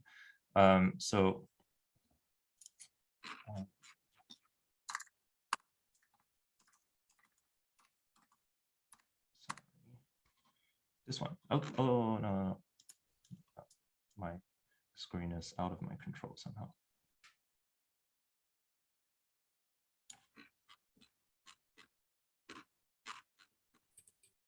This one. So flexible function of distance and consumers' offline purchase probability, these are using the same set of fixed effects. And the biggest jump is in the sort of the closest bin. And this is actually quite a bit higher in sensitivity compared to the average. So that's, can you explain that by context difference maybe? So Dutch people don't really drive. Maybe that's a reason. But I don't know. It's interesting to just look at that, I guess. So that's one thought. And the second thought is the cross format. We never thought about, we sort of just produced these distance sensitivity cross format. We put it in the appendix. We never thought too much about exactly how you interpret it. we sort of thought about this, maybe this is explained by the selection of consumer types, different people who choose to shop at different formats. So I think in that sense, it would be good to at least check whether the structural estimates are consistent with that interpretation. Just look at, who in the model estimate selects into which type, which format, and see what are their marginal distance sensitivity. I guess alternative explanation that would not be captured by the model would be, people go to different places for different shopping needs. They travel different ranges when there are different shopping needs. So that would be more, I think, difficult to be accounted for. The question about the additive or multiplicative separable error, so I didn't quite follow that one actually. So in our model, one thought on the curvature, and maybe Brian, you can clarify on the additive point. So our model, the way we're dealing with the curvature is the sigma.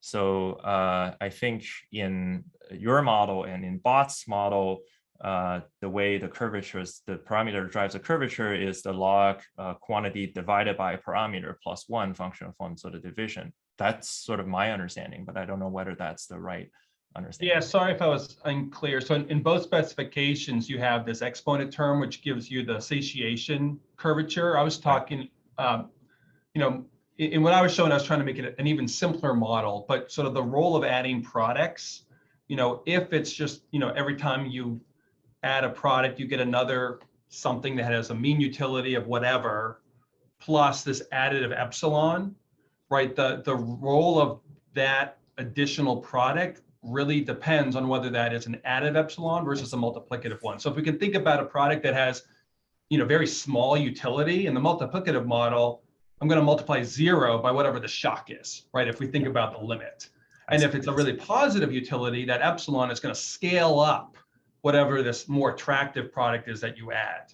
Yeah. Whereas in the additive model, as I'm adding a bunch of products that have lower expected utility, eventually one of them are going to have a nice additive shock that might make it more attractive. So that was the point I was making. It wasn't related to the curvature of the satiation. Got it. Yeah, right. So the logit error in the omega term, basically. Like exactly. Yeah. Okay. Right. So that's sort of the classical concern for the variety gain, whether that's just driven by epsilon. So that's in the model as well. Basket size by format, also by shopping distance. I think we checked that, but we should check back. I don't remember the number on the top of my mind. So last point about the transportation budget. So we weren't really thinking about, so I didn't look at the fungibility question as you did, but I think one thing, so that's sort of related to the basket size as well. So as distance goes bigger or as the shopping format changes, whether, that's correlated with changes in basket size. I guess we didn't really think about the transportation cost itself being fungible. So you would imagine in a full model, the consumer balances, shopping, labor supply with a time budget, and then labor supply would generate income that they can shop. We weren't really thinking in that term. So for us, like transportation costs is sort of just a reduced form.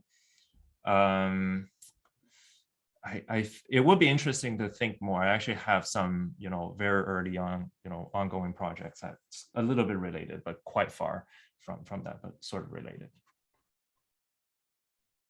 Great paper. Thank you. Thanks again.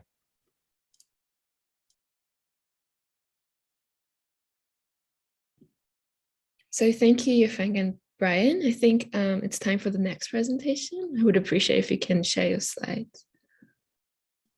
Yeah, sure. Let me share my screen, make it full screen mode. Good. So can everyone see my slides? Yes. Good. Okay. So let me get started. I'm Xiang Hui from Washington University. I'm very happy to be here today to present our work on when and why do buyers rate in online market. This is joint work with Toby Klein at Tilburg and Konrad Stahl at the University of Mannheim. So by the way, at any point in the talk, if you have questions, feel free to interrupt me and just ask. Okay, to briefly motivate, online ratings are an important source of information. And the key feature of these ratings is that they're voluntary. So for example, on eBay, which is going to be our empirical setting, buyers rate sellers in about 2/3 of the transactions. And the previous literature has also documented that aggregate rating tends to be very favorable. And in marketplaces where we have a more finely defined rating system, like a 5-point scale, then we have seen the so-called J-shaped distribution, where a majority of the ratings are 5-star, second mode being 1-star, and very few in between. Now, because of these observations, the argument has been made that online ratings aren't really informative because they are left selectively. And the goal of this paper is to essentially sort of better understand this statement, which is trying to understand what we can learn from these ratings, despite the fact that they are selective. So the approach that we take in this paper is that we're going to first produce a reduced form Bayesian model of bias rating behavior, and the model is going to generate a few predictions, which we are going to take to data from eBay. And lastly, we're going to calibrate the model to the moment in the data, and we're going to perform some simulation exercises. And the key takeaway of our paper is that buyers may learn about the quality of a seller relatively fast, in about 100 transactions, even if online ratings are biased. So let me jump right into the model. Okay, so the idea of the model is super simple, which is that buyers' utility from rating increases in the intensity of learning from her transaction experience. Okay, and I'm going to define what I mean by intensity of learning in a bit.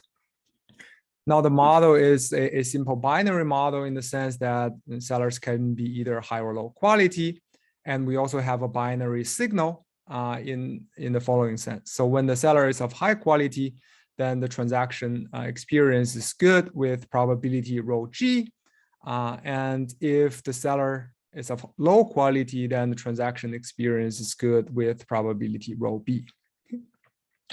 Now, the buyer has a prior belief mu that the seller is of high type. The buyer buys, and when that transaction experience is good, then her posterior belief that the seller is of high quality is given by this mu G term. So this is the posterior belief after having a good signal. And this posterior is going to depend on the prior belief and the signal strength in the standard Bayesian way. Okay. So there are a couple of notes that I want to make about our model assumption. So first note is that in this current paper that we're working on, we don't model the purchase decision. So in other words, we are sort of like focusing on bias rating decision conditional on purchasing. And the way that we deal with this empirically is through essentially covariate adjustments and through a bunch of research designs. Okay. And the second note that I want to make is that I've been kind of agnostic about how this prior belief is formed based on public rating record. So it turns out that the exact mapping is not very consequential as long as this prior belief in some sense increases in the strength of the rating profile. So we clarify that in the paper. But in the case of eBay, consumers are going to see essentially two scores. The first one is feedback score, which is number of positive minus number of negative reviews. And the second one is percentage positive. Okay, so you can think about buyers knowing, how many ratings there are and what percentage of them are positive. Okay, so this is what buyers see in our particular setting. Okay, so then our model assumes that the buyer is going to share this experience leave a review if the benefit of doing so is bigger than the cost. And the key term in the benefit function is this so-called learning intensity term, which is essentially the difference between the posterior belief and a prior belief. Okay, and this absolute difference is multiplied by a slope term, and then we have a baseline inclination to rate. Okay, now likewise, the posterior belief after a bad experience is mu b, and the buyer is going to rate if the same rule holds. Okay, so the only thing that differs is that the baseline utility from rating depends on whether you have bad experience or good experience. So this captures the fact that maybe people are sort of hesitant to say bad things about sellers. Okay? So this is the entire model. Yes, David. Yeah. How should I think about C? Sorry, I can't hear you. How should I think about the parameter C? So it's just independent IID draw. So this is the sort of cost of leaving a feedback. Okay. Like clicking on keyboard or psychological cost or whatever. Okay, thank you. No problem. Okay, so under this relatively simple model, we have a couple of predictions. The first prediction is that the likelihood that a rating is left decreases in the prior that sellers of high quality. And this essentially comes from the Bayesian structure, which is that if the seller's prior increases, then a buyer, when she rates, she's gonna sort of put less weight on her own transaction experience, right? And that's why you have a decrease in likelihood that the rating is left. And the second prediction is that if the prior is sufficiently high, then a negative shock to that belief is going to increase the likelihood that the rating is left. So this is sort of just another way of saying prediction one, because if your prior, like if the seller's prior is very high, then you're not going to use your signal as much. Whereas if there's a deterioration of that prior, then you're going to put more weights on your own signal, and therefore you're more likely to rate. Okay. And in addition, the model predicts that this increase in likelihood of rating is going to be larger for a negative experience than for a positive experience.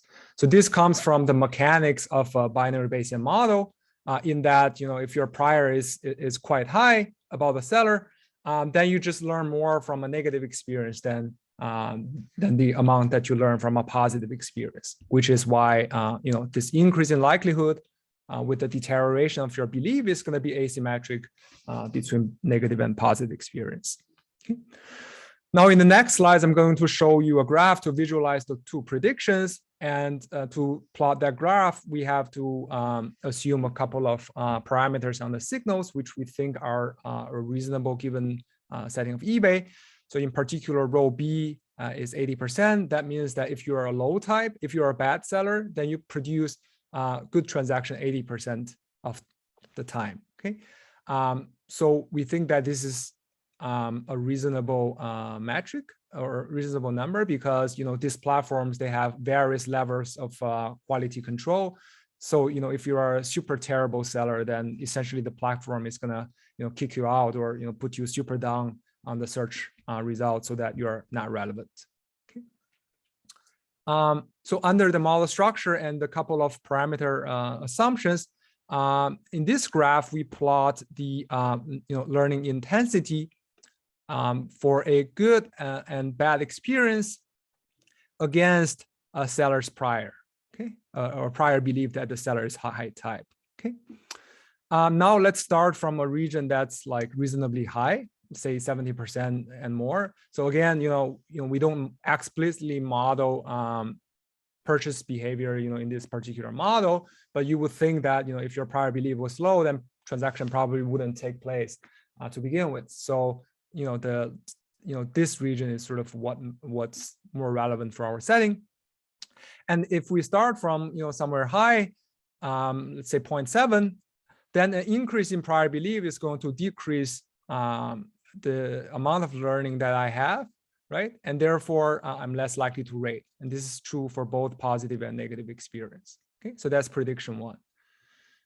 Now, the second prediction says that, if the prior is kind of very high, say close to 1, Then if you have a deterioration of your prior belief, that's going to increase the likelihood that you rate, and that increase is going to be higher for a negative experience than for a positive experience. Okay, so in this graph, some of the asymmetry comes from the asymmetric precisions, but even in cases the two precisions are the same, we would still have these asymmetric results, and that again comes from the mechanics of a binary Bayesian model. So how do we think about rating bias in the lens of the model? Well, our model says that the probability of leaving a feedback depends on not only your transaction experience, but also depends on your prior. And that means that percentage of positive rating is in general not the same as percentage of good experience. And this difference between the two shares is essentially what we think as the rating bias. Okay, so now let's move on to the empirics. So this screenshot is just to show you that eBay is one of the most popular, actually the second most popular platform in the world in terms of site visits. Yes, Davide. So you're assuming that the cost of leaving a positive and negative review is the same, but someone could argue that actually leaving a negative review is costly. Because so we are sort of incorporating that in the benefit part. So we are allowing the parameters, the baseline utility from having a good experience to be different than the baseline like inclination to leave a feedback with a bad experience. Okay, so, perfect. Yeah. Thank you. No problem. Right. So our starting point is this so-called sample zero, which consists of all sellers that had their first listing ever on eBay in March 2011, and we basically have all of their transactions in the first year after they enter. Okay, and then from this sort of starting point, we construct a balanced sample. It's called sample 86. So we first find sellers who have at least 86 transactions in their first year after they enter, and we take their first 86 transactions in our data. Okay, so if we have n sellers, then we have 86 times n number of observations in our sample. So in that sense, it's balanced. And we also have, sample 338 is constructed in a similar way as for robustness reason, which I won't talk about in this talk. Now, going to our predictions. So the first prediction is that decreasing likelihood to share an experience. So in the graph, we plot the share of transaction with any feedback on the top and share of transactions with any detailed seller rating on the bottom. Okay, and we plot that against a seller's transaction index, where transaction index means the number of sales that the seller has accumulated on the platform. Okay, so within our sample 86, a larger transaction index is essentially the same as an increase in prior, because 98% of the feedback are positive. So the negative slope of these curves essentially is consistent with our first prediction, right? That as the prior increases, people are less likely to rate, and just to interpret the magnitudes, the drop decreases from like 70 percentage point for the first transaction to about 66 percentage point in the 86 transaction. So this is the relative magnitudes that I'm talking about. Now one could think about various endogeneity concerns or various reasons of this drop that's not because of changes in belief, right? So what we do, the first thing that we do is to basically use regressions to sort of formally estimate the decrease in the slope or the negative slope. And we control for a bunch of fixed effects like seller fixed effects, product fixed effects, and buyer characteristics, like how likely they are to leave ratings and how negative they are, to some extent control for these confounders. But sort of a more serious concern is that one might worry that selection on unobservables might happen at the match level, right? At the buyer by seller level. And it's very difficult to control for buyer by seller fixed effects, because if we do that, there's no variation in the data, because on eBay repeated transaction is is very low, as shown by Nosko and Tadalis like many years ago. So what we do is that we dig into the previous literature and basically see, what are the arguments on selection on match. So the key explanation for this story is this consumer surplus story. For example, argued by Acemoglu 2019, where essentially they argue that, or the argument is that, as sellers gain sales on the platform, they're going to increase their price, and therefore consumer surplus is going to be decreasing, and hence that might explain the decreasing probability of rating in our model or in our previous figure. So the way that we deal with this is that we essentially construct a couple of surplus measures, and we see how that changes as seller becomes more established on the platform. So on the left figure, we focus on auctions, and we proxy for consumer surplus as the winning bid of an auction minus the sales price that the winner ends up paying, which is the second highest bid plus an exogenous increment. Okay.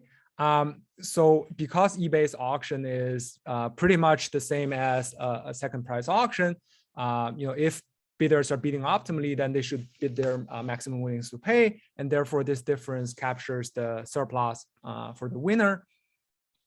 And the reason we observe the highest bid is because we are using internal data from eBay. And on the left graph, we essentially plot this consumer surplus measure across transaction index, and we see that the change is actually very little in our case. Okay. Now on the right-hand side, we use not only auctions but also the majority of the transactions which are in posted price format nowadays. So here we only look at items with product ID defined. So these are homogeneous products like books and electronics. And we do this to do an apple-to-apple comparison on price. And essentially we want to see, we regress the sales price on dummies for the transaction index and a bunch of fixed effects. Okay. And if you see on the right graph, again, in our setting, it's not the case that sellers increase their price, at least not for the first 86 transactions in our sample. Okay. So that suggests that the changes in consumer surplus story is not prevalent in our case, which is suggesting that the decreasing trend that we capture in the first graph is consistent with the first prediction. Okay. Now moving on to the second prediction. So our goal here is to study the effect of changes in prior from mu to mu prime, where mu prime is smaller than mu. So why do we only care about a deterioration in prior but not the other way? Well, the reason is mainly empirical. Okay, so our theory model can apply both ways, but empirically, because most of the ratings are positive, so it's actually the norm that prior for a seller increases over time, right? So so in some sense, there's no event. Whereas because of the fact that negative feedbacks are rare, therefore we can really leverage this rare events as shocks and study, what happens to the outcome when the prior changes. And just to recall, the second prediction is that, if the prior is sufficiently high, then a negative shock to it is going to increase the likelihood that a rating is left. And in addition, that effect is larger for a negative experience. Okay.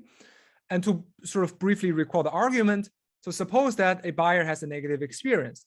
Then in the case that if the prior belief is sufficiently high, then she's essentially going to ignore her signal, because if your prior is very high, then even after incorporating your own signal, there's not going to be enough deviation in terms of that Bayesian difference, and therefore you're not going to rate.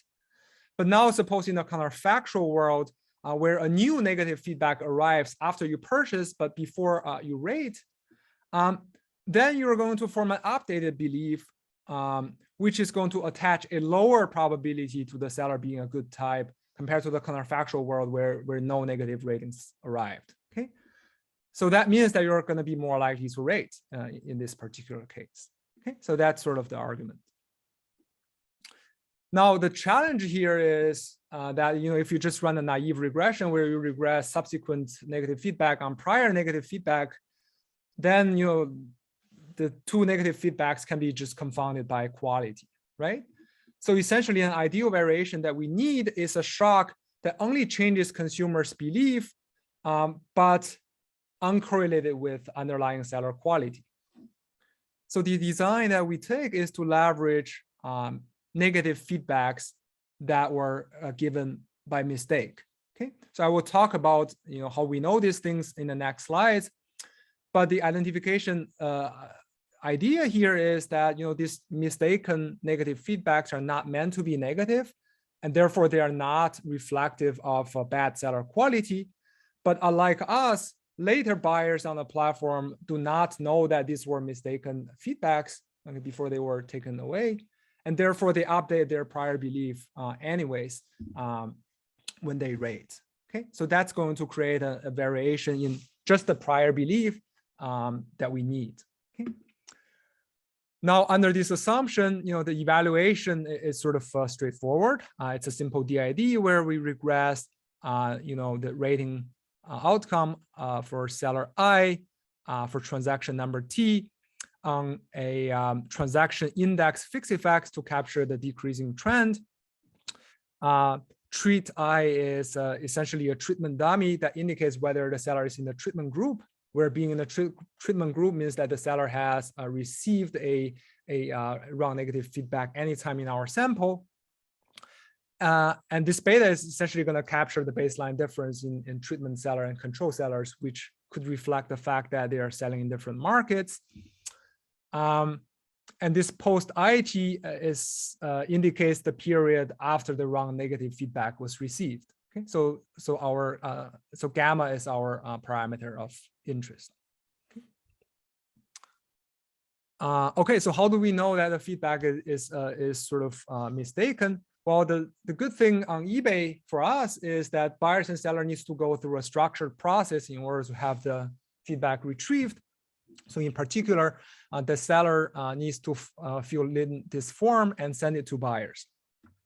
In this form, the seller needs to choose one of the three options, okay? Which is the reason of revision. First one is that I resolve the issue with the buyer. A second one is that the buyer confirmed that she or he accidentally left the wrong the wrong feedback, and other. Okay, so essentially our shocks are only feedback revisions, like from negative to positive, where the seller chooses the second reason. Okay, so why do we think that the seller should be like truthful here? The first reason is that the choice does not affect the seller in any other ways. Okay, so eBay only used this for feedback revision reasons. It doesn't matter what seller chooses; it's not going to affect their search ranking or their likelihood of getting a certification. Okay. The second reason, which is actually an important one, is that there's only limited amount of times that the seller can do this, right? In particular, for each transaction, for each negative feedback, a seller only has one shot. Okay, so if a seller fills out this form and buyer rejects it, then like it's done. He cannot do anything about, he cannot revise the feedback ever. Okay, so because of these reasons, we think that suggesting that choosing reason 2 and suggesting that the buyer is at fault because it says the buyer has accidentally left the wrong feedback is just unnecessary unless it is true. Okay, and this argument is true even if the seller has somehow bought off the buyer. Okay, so this is the shock. Now, on this table, we report the regression estimates. Okay, so in the first column, the outcome variable is a 0-1 dummy of any feedback being left. This treat dummy captures, so this coefficient captures the baseline difference across treatment and control group. And this number is basically the gamma term. Okay, so it's the diff and diff estimates. Okay. Also, one thing I should mention is that you see in this table, we don't have a lot of statistical significance, and that's because we're using the small sample 86.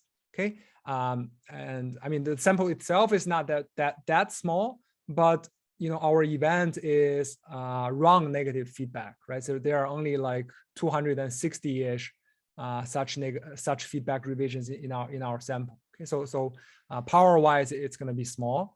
But when we replicate the analysis with the much larger sample 0, then these coefficients become much more statistically significant. So that's the side note.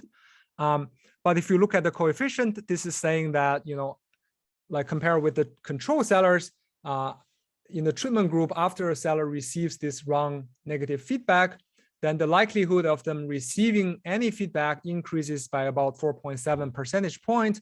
And this is sort of out of a baseline of 65 percentage point to give you a sense of how large the magnitude is. Okay. Now in column 2 and 3, we essentially break the first dummy into a dummy for positive feedback versus a dummy for negative feedback. And we see that, for positive feedback, the likelihood increases from a baseline of 65 percentage point to 68.7 percentage point, whereas that increase for negative goes from a baseline of 1 percentage point to 2 percentage points. So this is like 100% increase for negative, right? So this is actually perfectly consistent with the second part of our second prediction, which is that, not only that feedback increases after sort of deterioration of prior, but that increase is disproportionately larger for negative experience than for a positive experience. Okay. All right.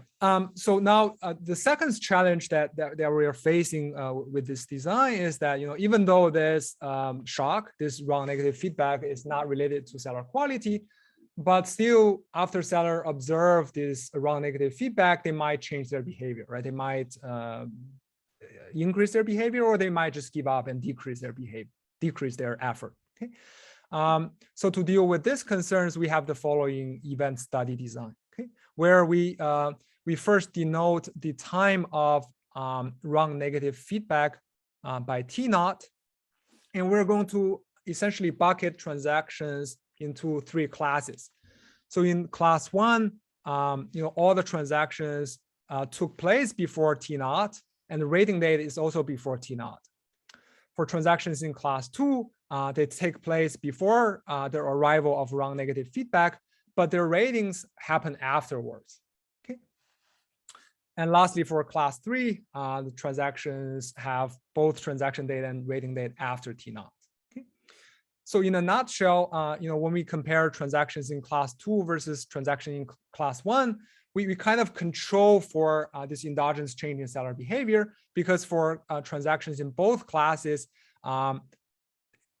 the sale took place before seller observed this wrong negative feedback. So therefore, the seller cannot change their behavior yet because they haven't observed the event. But the rating, when buyers rate, the later cohort of buyers are going to observe this interim negative and hence updating their prior. Okay, so that's sort of the argument, and this table reports the results. The outcome variable is whether the feedback is negative, and we're regressing that on a class 2 dummy and class 3 dummy with a bunch of controls like seller ID, transaction index, and stuff.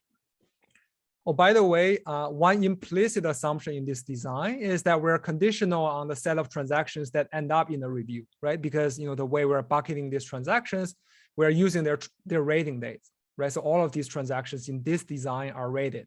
So therefore, the interpretation of this coefficient is that after the event, we're going to see a 1 percentage point higher likelihood of leaving a negative relative to the likelihood of leaving a positive.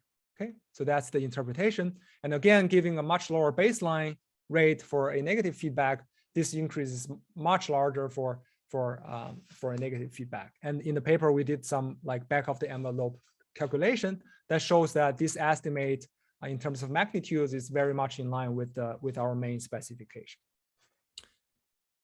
Okay, so the coefficient now in front of class 3 basically tells us changes in seller behavior. And the fact that these 2 coefficients are not that different suggests that sellers aren't really sort of responding in their effort provision that much after observing a wrong negative feedback. Okay, where I'm assuming where the effort is sort of measured by these consumer reports. Okay, now in the second regression, we essentially interact these 2 class dummies with buyer characteristics, product characteristics, and seller characteristics. So these results in general make sense. And in particular, I want to highlight these coefficient, right? So this is saying that, if the event happens to a seller that have, a lot of positive feedback already, then the effect is much smaller. And this is again perfectly consistent with a Bayesian model where if a seller has a stronger prior, then consumers are just not likely to share their opinion that much. Okay. Now you might still worry that there's some sort of seller learning going on over time, despite our research design. And to sort of answer to that concern, we, in addition, in one specification, control for seller by transaction date fixed effects in our event study analysis. So where does the variation comes from that identify the parameter in front of class 2? Well, essentially, we're comparing two transactions that happen on the same date. But one transaction is rated before T0, before the arrival of wrong negative feedback, whereas the second transaction is rated after the arrival of wrong negative feedback. Okay. So the idea or the assumption here is that since we're looking at transactions on the same date, the amount of seller learning is small, and therefore this coefficient is entirely driven by the fact that buyers update or buyers have a different prior when they rate the seller. Okay. Now in the second and the third placebo test, we are essentially defining these events using other type of consumer reports or other type of negative consumer reports that are not observed by buyers. And the idea is that if we are using a wrong claim, which is a sort of a claim is the cases where buyers privately file something to eBay in order for a refund. Okay. And these claims are not observed by future buyers. Okay, so the idea is that if it's just some negative reports that's later retracted and it's not observed by future buyers, then that shouldn't sort of give us this coefficient, significant coefficient estimates if our story was the predominant one, and that's sort of what we find from the two placebo design. Okay, so in the last 5 minutes of the talk, I want to talk about the simulation study we do. So far, we had a very simple stylized model with minimum assumptions. And that model generates some sort of predictions, which we find empirical supports from data on eBay. So that sort of gives us some confidence that the relatively simple model seems to be characterizing buyers rating process by and large, right? And therefore now we want to think through the simple framework about the following question, which is how fast can buyers learn about sellers' quality when ratings are left selectively, and related, how does online reputation and the prior for average seller evolve over time? So the approach that we take is to simulate the ratings for a seller. We simulate the ratings for their first 200 transactions. And the key assumption that we're making in this simulation exercise is that first we assume full information of transactions and ratings. So we assume that buyers know all these. And we also assume rational expectation on the buyer side. Okay? So these are strong assumptions, which makes our simulation exercise much easier. So the way that we do this exercise is to essentially fix some parameters, and we are going to calibrate the others to fit moments in the data. Okay. So, here are the moments that we use for the calibration exercise. So probability of rating being left for the first transaction and for the 86th transaction, and so forth. And these are the parameter values. So we did fix rho G and rho B, and so lambda is the initial belief that essentially we need to bootstrap the first transaction. So we set these parameters. We did sort of play around with these parameters to make sure that the results are robust. And then we sort of calibrate the benefit parameters, right? These are the baseline inclination to rate and the slope term in our model. And these are the calibrated values. And now using this value, we can perform some simulation exercise. So first, we did some sort of sanity check where we basically simulate the probability that the rating is being left against seller's transaction index. So the nice thing about this figure is that we target the moment for the first transaction, and we target the probability of feedback at the 86th transaction, but we didn't sort of target the shape of this curve, and the shape from the simulated curve turns out to be nicely consistent with what we observe in real data. So that's sort of reassuring. Now here's the graph that I really want to show you. So in this graph, we simulate a seller's rating score in terms of percentage positive as a function of transaction index.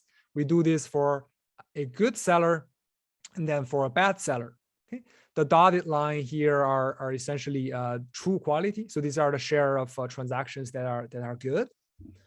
So the observation from this graph is that we see that percentage positive lies consistently above share of good experience. So in this sense, ratings are biased and they are too positive. But if you simulate consumers' prior belief, then you see that consumers kind of know who are good sellers and bad sellers relatively fast, despite the fact that we have this rating bias. Okay, so in particular, after about 100 transactions, buyers are like 95% sure that a seller is of a good type. Okay, so intuitively, this is saying that yeah, it is true that ratings are biased, that they are inflated, but to the extent that consumers understand this very simple sort of Bayesian way of rating decision, then they do not really interpret this percentage positives literally, and therefore they can sort of understand and distinguish who is good sellers and bad seller quite fast. Okay. So that's sort of the intuition of this result. Okay. All right, so let me conclude. So there is a large literature that study reputation in general and how the distribution of ratings relates to the distribution of experience. So our paper builds on this large literature, and our key argument in this paper is that the informativeness of online ratings is going to depend on the process through which the ratings are given. And in order for us to make this argument, we produce a reduced form Bayesian model that can explain some key aspects of rating behavior. We find some supporting evidence from the eBay. And then lastly, we calibrate the model to key moments in the data. And the results from this simulation exercise that shows that buyers, they may learn relatively fast whether a seller is of high quality or not, even if aggregate ratings are biased. So that's all I have to say about the presentation. Thank you for your attention, and I would appreciate questions, or I see Sungad has her camera on, so you can lead the way. Thank you for a great presentation. So I was told that unfortunately your discussant had an emergency and can't present. So I guess we have more time for questions. And I think you have a question in the chat. So okay. I haven't been monitoring chat. Yuting. So So how should we think about the content of reviews? For example, I leave review because I think some products features are not discussed enough, and I want to share more information. So Yuting, are you still here? So why don't you unmute yourself and we can discuss? So I'm trying to understand. I'm here. So are you thinking about sort of some sort of horizontal horizons?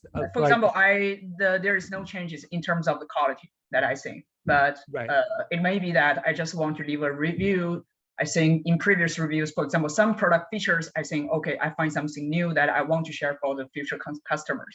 But the new the difference in this doesn't change. I'm just wondering how I should about this case in your model. Right. So when you say quality, you're talking about vertical quality, whereas product attributes, you're thinking about like a more horizontal dimension. Is that? It's just like an overall, or what's the quality I should understand in your segment. Right. So in our case, like it's all vertical quality. There's no like other product attributes. It's definitely a simplification.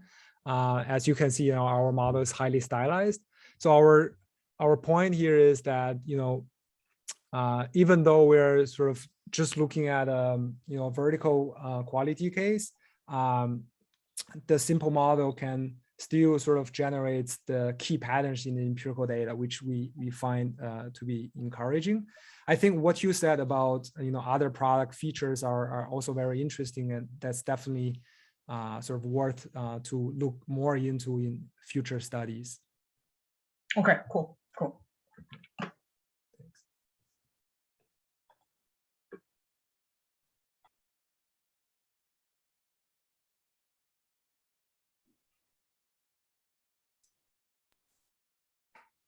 So I think we might have time for more questions. If there's no, we can go.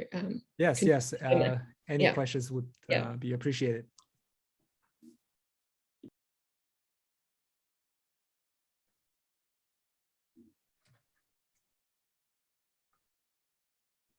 Okay. If not, then thank you for your attention, and I think Davide is the next speaker. So. Yes, thank you so much for presenting. No problem. So we're ahead of schedule, but if the next presenter is ready, feel free to your slides. Yep.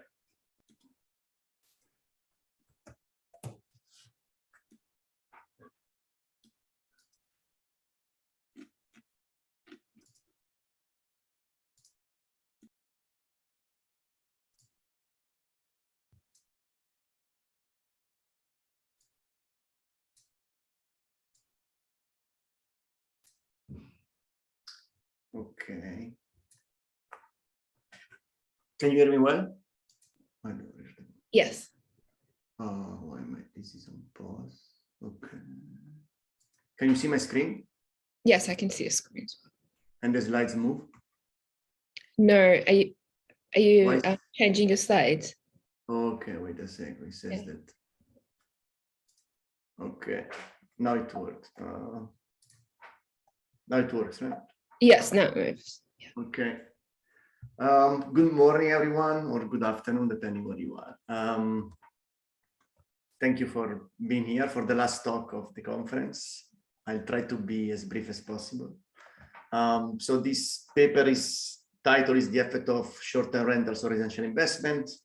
It's a joint work with Ron Beckerman and John Minen, were both at Cherre last year. John moved to Facebook. Maxine Cohen is at McGill, and Edward is at Cal State. So let me start by motivating a little bit this paper. So we are looking at basically the effect of short-term rentals on the housing market. In this case, we're going to look at the residential investment. One of the reasons is basically that there are many papers at this point showing that STR platforms like Airbnb have a positive effect on the housing market in terms of rental rates and house prices. What does it mean? That, when Airbnb enters in a city, in the short run, we see that both rental rates and house prices go up. Why this is the reason? Because basically in the short run, you can think about the housing supply of being relatively inelastic. It takes some time to build supply. Demand increases because of demand for short-term rentals. So Airbnb increases demand for supply for housing, and this leads to both rental rates and house prices to increase. And this is a well-known fact. There are many papers showing this relationship. But we don't know much about what happened in the long run. So in the long run, we should expect, because an increase in demand, we should expect supply to respond. So theoretically, we should see that because of platforms like Airbnb, the supply of residential properties should increase, and more so for properties that are more likely to be Airbnb-able. Think about accessory dwelling units, which are basically things like garage conversion in one bed, one bath apartment. Okay. So this is exactly the question we try to answer in this paper. Do short-term rentals have a causal effect on the quantity and type of residential investment? And we focus on Airbnb, of course, because it's one of the largest platforms in the space. So to answer this question, we need to collect a lot of data from different sources. We focus on 15 US metropolitan areas and collect data from Airbnb, inside Airbnb, RDNA, CHERRE, the CDH, the California Department of Housing and Community Development, Zillow, the American Community Survey. Why we focus on these 15 US metropolitan areas, which are listed at the bottom? First of all, because of data availability. Not all the cities in the United States report information about permits. And second, we find that in most of the cities, at some point have been implemented a short-term rental policy.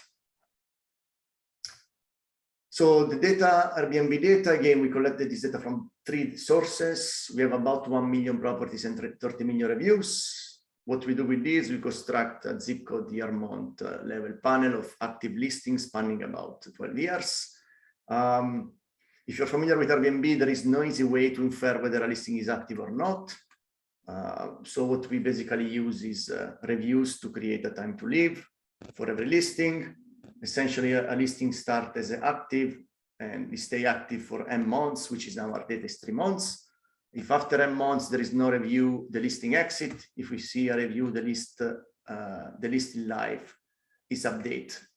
Okay, and again it will exit if we don't see a review in M months. And that's how we define entry exit in our data. We need some sort of entry exit because we're going to exploit, as you can see later, we're going to exploit policies to estimate this effect. We want to see that policies are effective as reducing Airbnbs. And this is an example of the curve, the number of listings that we have over time. As you can see, we have ups and downs suggesting that we capture entry exit. Residential permits, again, we exploit the Open Data Initiative in the US. So many cities release public available information about permits. Some cities you need to ask for data via mails. Some of the cities are very responsive, some are not. But basically we get about 6 million permits across different categories, including residential, commercial, etc., from about 12 years, including the address of these permits. We do use, why we collaborate with CHERRE, because CHERRE has much more detailed information about permits. So we batch these properties with CHERRE database and classify this permit exactly in residential, commercial, etc. And of course, among the 6 million properties include the cities and the surrounding areas. So cities collect data that are not within the borders of the city only. Generally, they collect data from more a broader area, which is, you can think about it as the metropolitan area around the city. We also get data from the CDH. So basically for all the Los Angeles County, which is about 88 cities, we get about 2 years of residential permit information, including exact address and also information about the type of property for which the permit was requested. So we know whether it's a single family, multifamily, or ADU, for example. Residential sales, this is data that come from Cerre. Basically, we collect 4 million residential property transaction for the 15 years, for the cities we are studying, covering the same period, 2008 to 2020. And finally, we of course include a bunch of controls to account for economic conditions. We collect basically median household income, population, percentage of 25 to 60 years old with a bachelor degree, and employment rate. We put all this data together, we clean it to consider only data that are within the boundaries of the cities. We are left with about 2 million permits at the zip code, the year-month level. We exclude from the analysis 2020 just to avoid any problem with COVID. So how do we measure the causal impact of Airbnb on the residential investment? We actually exploit two strategies, and both of them rely on short-term rental regulations, okay? So why we do exploit short-term rent regulation? Because by affecting the availability of short-term rentals, they should reduce the economic value and the demand for residential housing, okay? Because now there is no more the opportunity to do Airbnb, there is less value in both your house if you own one, and also in the demand of acquiring new properties to put on the market, on the short-term rental market. And I'm going to test this at the end of, I'm going to show you that this is true at the end of the talk. And let me know if you have any questions, by the way, anytime.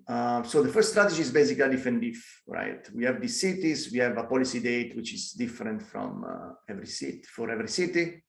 So it's basically a generalized defend if, which is generally estimated with a two-way fixed effect model. Of course, if you have not been in a bunker in the last 2 years, you probably realize that there are like 50 papers on defend if showing that, you know, this kind of estimation can be biased for several reasons.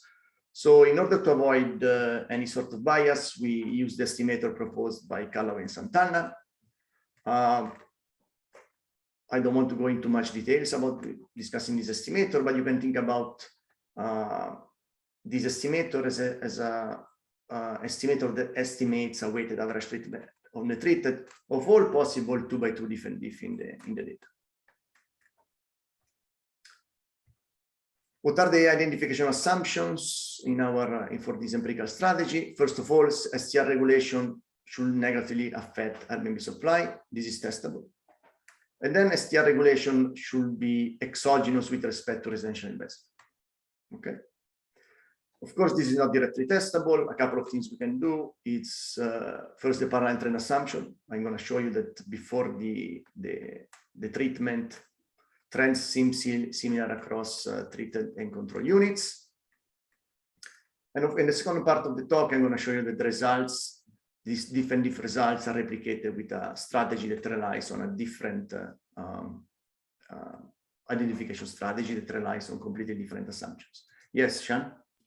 Yes, Davide. So just a clarification. So these are SRT regulations are at the city level? Are at the city level. I see. And do you have like data finer than the city level, or your data is? Yeah, we are. The panel is at zip code level, but basically for every zip code, the treatment is the same within the same city. We have variation is across city. Yes. I see. So you can exploit some within city across zip code variation. So, and the reason I ask this is that if I think about St. Louis, there are like one region with a lot of Airbnb listings and another region that's like school district where like they only have big houses. So you would think that the latter region probably won't be affected by the policy as much, whereas, and sort of another related question is that whether there's a substitution in investments from like the zips that are sort of more affected by these STR regulations compared to zips that are less affected by these regulations. I see. So you're thinking about like spillover effects? Yeah. Yeah, so that's a great question. So of course, this kind of spillover are difficult to measure. In our, so for this in this paper, we assume no spillover. The best we can do at this point is cluster standard error at zip code level. But besides this, we don't do much to address any sort of potential spillover. I see. Yeah, thanks. Yeah. Yeah, there's definitely a limitation. So going back to, okay, these are the identification. Let's start with the results. This is the effect of short-term rental regulation on Airbnb listings. As you can see, red dots are before the treatment and blue dots after the treatment. So these points are centered around 0, which is the time in which regulation enter into effect. Yes, Mohsen? Well, so I have a question about this regulation. So sometimes there is a time difference between when they announce or pass this regulation and when they actually implement that. So how do you handle that? Yes, so we are using for this analysis, we are using the time in which they enter into effect. Okay. I agree. There is a timeline. We are doing actually a lot of work try to identify all the dates when they were created, when they were implemented, where they actually put into effect. These dates are the year month in which they were enforced. Okay. Okay, good. And another question. So in some cities, there are multiple regulation in the sense that in New York City, for example, I remember there was an initial and then it backfired. They changed that. There was some kind of changing during the time. How do you how do you handle that? So for with respect to update, we are looking into it. We didn't find any city. I mean, some cities are updating in 21, which is out of a period out of our data, which is not in our data. New York City, maybe so the first policy, the first kind of enforcement that New York City did was using a policy that wasn't actually created for short-term rentals, but it applied in some way. The real policy for short-term aimed at Airbnb was created in 2016, and this was the first one. We are currently looking and tracking updates to see if there are updates, but it doesn't seem that policies change so often. Okay. Yeah, good. Thanks. So this is the effect on Airbnb. As expected, the policies are pretty effective at reducing Airbnb supply. So a couple of things to say, no differential pre-trends, which is good. For when the dependent variable is Airbnb listings. And second, the increasing effect by length of exposure kind of makes sense with this kind of policies because it takes always some time for people to learn about this policy and for the cities to enforce. On the right, what I show you is the effect on residential permits. Now the dependent variable residential permits, things are a little bit more noisy. Still, the effects are similar. So pre-treatment, no differences. After treatment, we start seeing a decrease in residential investment, suggesting this policy, besides affecting Airbnb, are also reducing residential investments.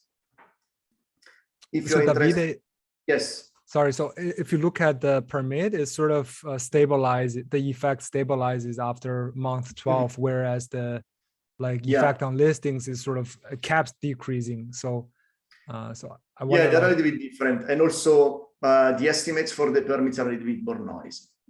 That's true. Right. But I guess maybe there's a lag for listings. So if you your data is even longer, then maybe it stabilizes. Oh, okay, I see. We didn't look beyond 36 months because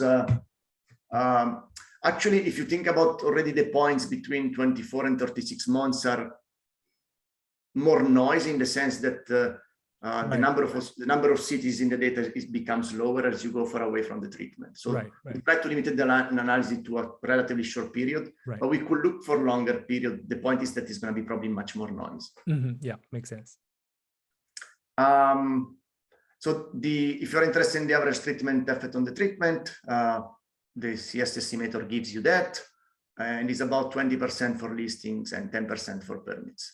And by the way, in this model, there are no time varying controls simply because the Callaway-Santana estimator doesn't allow to include these time varying controls.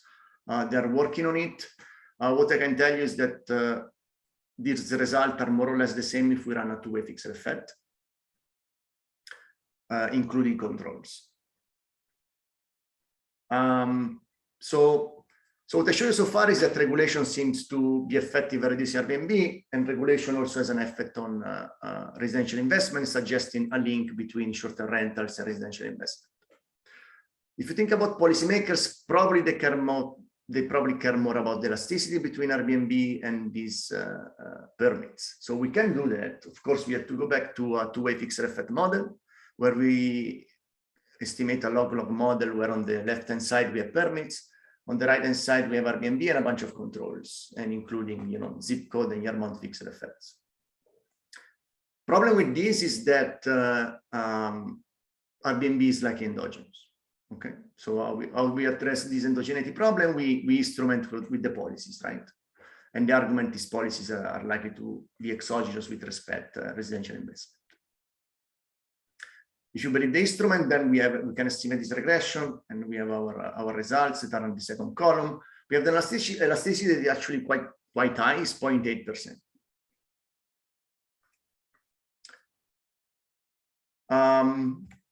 So now, I show you that there is this effect that this connection between residential investments and availability of Airbnb. So what does it mean for property values and for cities? Can we say something about it? We can do some calculation, some rough calculation to try to estimate what are the implications for both property values and for cities in terms of property taxes. How do we do that? We estimate a repeated sales regression, basically, to estimate the value of a permit in our data. So what is a repeated sales regression? We are basically consider properties for which we see at least 2 sales transactions. And for some between these 2 sales, sometimes we're going to observe a permit and sometimes not. Let me see if there is a question. Oh, no. Okay. So essentially what we do on the left-hand side, we have the difference in price between 2 consecutive sales, where times S is greater than times T. On the right-hand side, we have an indicator for whether there is a permit between these 2 sales. And then we control for city dummies. This regression basically is going to tell us the average value of a permit in our data for any permit. So we don't distinguish. Okay, for the average permit in our data, we're going to get the value of this permit with respect to the change in sale price. So the regression gives us a coefficient alpha that is about 0.387, 0.39, which means that on average in our data, a permit leads to a 39% increase in sales price. This seems pretty high, but we found previous literature that actually compute similar estimates for the average permit. And of course, again, there is a lot of heterogeneity in these permits that we are trying to exploit now while we are revising the paper. Of course, some permits are larger, and probably larger permits are also associated with more sales than smaller permits. So there is some bias definitely in this estimate, okay? But we are trying to see whether we can say something about the effect of this policy on residential investment. So that's the first approach that we took. So now let's think about property taxes. We know how much it is the tax rate in every city. So we can basically compute an estimate of losses due to these Airbnb policies, considering the value of the permits. And these losses are about $3 billion for the cities in our sample per year, which is a quite large number. Of course, let's assume that we overestimated this by even 10 times the value of a permits. 3 billion is still $3 million losses for these cities. Okay.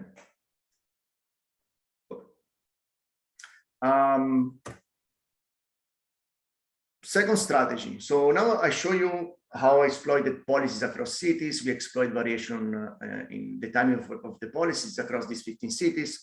Of course, some could argue that these policies are endogenous. Somehow there is, some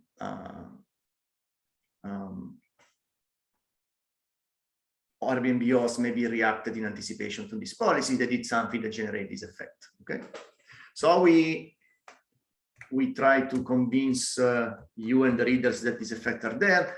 You're going to basically replicate the difference in difference results using a completely different identification strategy, which is basically a border strategy. So we focus on Los Angeles County, and we exploit the fact that 18 out of 88 cities in the county implemented a home sharing ordinance during in the past few years. Okay. Why we focus on LA County? Actually, LA County is a very nice setting, and as it represents a large geographical areas composed of many interconnected cities with their own policies and regulations. If you're not familiar with LA County, that's how it looks. These are the 88 cities, and in black, the black dots are the permits in these cities. So how we implement this border strategy? Basically, we look at the borders of every city with a home sharing implementation. We look very close to the border, and we look at every border where on one side we have a city with an home sharing policy, and on the other side we have a city with without a home sharing policy. If we look close enough to the border, the identification strategy is basically that close to the border, the only factor affecting the probability of observing a new permit is whether the permit is on the left or on the right side of the border, and nothing else that can possibly affect obstructions. Okay. As always, with this kind of regression discontinuity design, you start with the plots. Here we show that on the x-axis, we have the distance from the border. Positive distances are sides with home sharing policies. So on the right side of the zero, we have a policy. On the left side, we don't have a policy. As you can see, for both ADU permits and non-ADU permits, there is a pretty big jump, suggesting that when there is a policy, the number of permits is much lower than when there is no policy. This is consistent with the result that we show in the first part of the paper with the diff and diff. And the estimates are the following. So for all the permits is about 90%. If you focus on ADUs, is 16%, and non-ADUs 9%. So besides this showing that these results replicate the diff and diff results.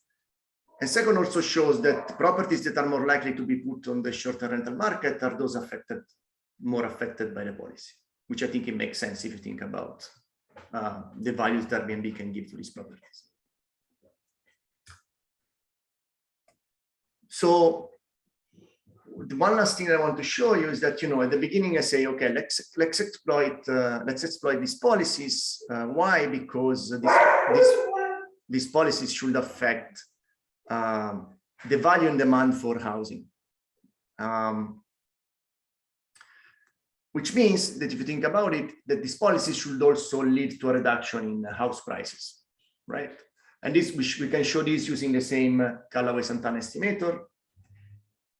And indeed, we see that house prices also decreases because of the introduction of the policies, which if this is one of the effects that the policymaker wanted, this is great. And the average treatment effect on the treated is about -3%. Just to recap and conclude, so past research mostly focused on short run and often negative effect of short-term rentals. In this paper, we take a different approach and see what happened in the long run. We see that, in the long run, Airbnb and short-term rentals platform in general should lead to an increase in residential investment that can benefit cities in many ways. So this can generate, a clear and steady revenue stream that can be used for many things, including investing in housing affordability issues. And I think, of course, there is a lot more work to do, but these results call into question the need to strictly regulate Airbnb or another platform, or even banning this kind of platform, because there are definitely positive effects that this platform are generating in the cities. And that's everything I wanted to tell you. Thank you very much for your time, and thank you for the questions. Hey, Davide, I have a question. Yes, of course. So it's a very interesting effective estimate. So I'm wondering how that varies depending on whether a city is sort of on the rise versus not. Because in Austin, if you bought a house in Austin 2 years ago, then, right, then you're good to you're good to go for 10 years. Yeah, I mean, yeah. So we're trying to study more heterogeneity now in the revision. It's kind of hard to capture all these effects, but definitely definitely some, the value of STR is greater in some city than the other, right? Right. I'm also thinking like, I mean, you've written paper on sort of negative externality of having too many Airbnb rentals, right? So I'm thinking that like if property price keeps going up, local residents probably complain too, right? So like in that sense, maybe. So there are, yeah. I do agree. I think, I mean, this issue is pretty complex, right? Of course,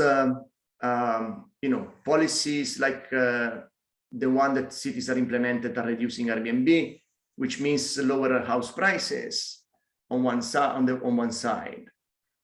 But many other things are happening at the same time. Right? First, you're reducing residential investment on one side. Second, some people may live out of Airbnb revenue, right? So some people live out of these things. Some people pay their mortgage with Airbnb. So, you want to think a little bit more carefully about this kind of policies, I think, in general. But I do agree that, there are a lot of pros and cons, I guess. Hi, Davide. Yeah. I was wondering whether you could calculate sort of the leakage between the Airbnb and hotel, and would the city actually get more revenue if the investment doesn't happen, but rather they get from the hotel revenue? Oh, I see. Those taxes and fees, for example. So you're saying, okay, less Airbnb, so there is going to be a redistribution towards of tourists towards hotels pay taxes to the city, and this can be, I see. Right. Yeah, that is something that interesting. I don't know. When you have multiple ways to interpret the results, right? Yes, so the city would say that we lost a lot of money. You would say that, hey, you also get $2.9 billion back. But that's one way to look at it. I definitely agree. So our analysis focus on property taxes, which is probably a very limited way to measure the impact of these policies. There are definitely many more things. We could probably look at hotels, but I don't think I can get the, maybe yes, actually. I can if you're using one county, right, there's a better shot of getting the actual data to help them figure it out. Say it again. What do you say? I mean, it looks like you're using the county data for LA County, right? So with only one county, and you mean local people too, right? The better shot of getting data from city level, zip code level data now we are using, but we could probably get city level revenue from hotels and see what happens there. I mean, a couple of things can happen, right? It can also happen that because of, so Airbnb technically, as a few papers showed, increased tourist demand, right? It is easier to travel because it's cheaper, which means that probably cities are experiencing less tourists because of these policies too, right? So there are a bunch of things to take into account. Again, it's pretty complicated to do a complete analysis of the effect of these policies, I think. Something to be done, but there are a lot of effect to take into account, I think. Any more questions? Oh yeah, I started earlier because there was a discussion before. And I think some people missed the beginning of the talk. So if you have any questions, feel free to ask. We have time, it's only 11:10, so. I guess if it's okay, I do have a question. Hey, David, yeah. This is extremely interesting. So so you had this two-stage least square estimate of elasticity of Airbnb on permits. So I was wondering, does it make sense to calculate some kind of implied diversion ratio? So instead of looking at % on %, look at the number of Airbnb listings on the number of permits, because that's sort of the margin of conversion, right? Just look at every 100 Airbnb reduce how many permits does it? Yeah, it probably makes sense. I mean, to be perfectly honest, the reviewer didn't like this part. Oh, so they want us to remove it, which is fine. Okay, but so probably but you're right. I think it would be interesting to compute something like that. And we thought it was an interesting part to show, but when you use IVs, people are always very suspicious of IVs. I kind of. And then a sort of a question on the staggered DID. So have you? Maybe I missed something. So have you done comparison of like just simple two-way fixed effect versus the Callaway-Santana estimates? Like, yes, we did. So I missed that, sorry. So yes. So we use Callaway Santana, but we actually started with a two-way fixed effect, and it works more or less. It's more or less the same. There is not too much difference. Okay. So yeah. That's Great. definitely something we did. We just decided to go with Callaway because no, it's reasonable. Yeah, ex ante you wouldn't know. So yeah. But yeah, thanks. Thanks. Very interesting.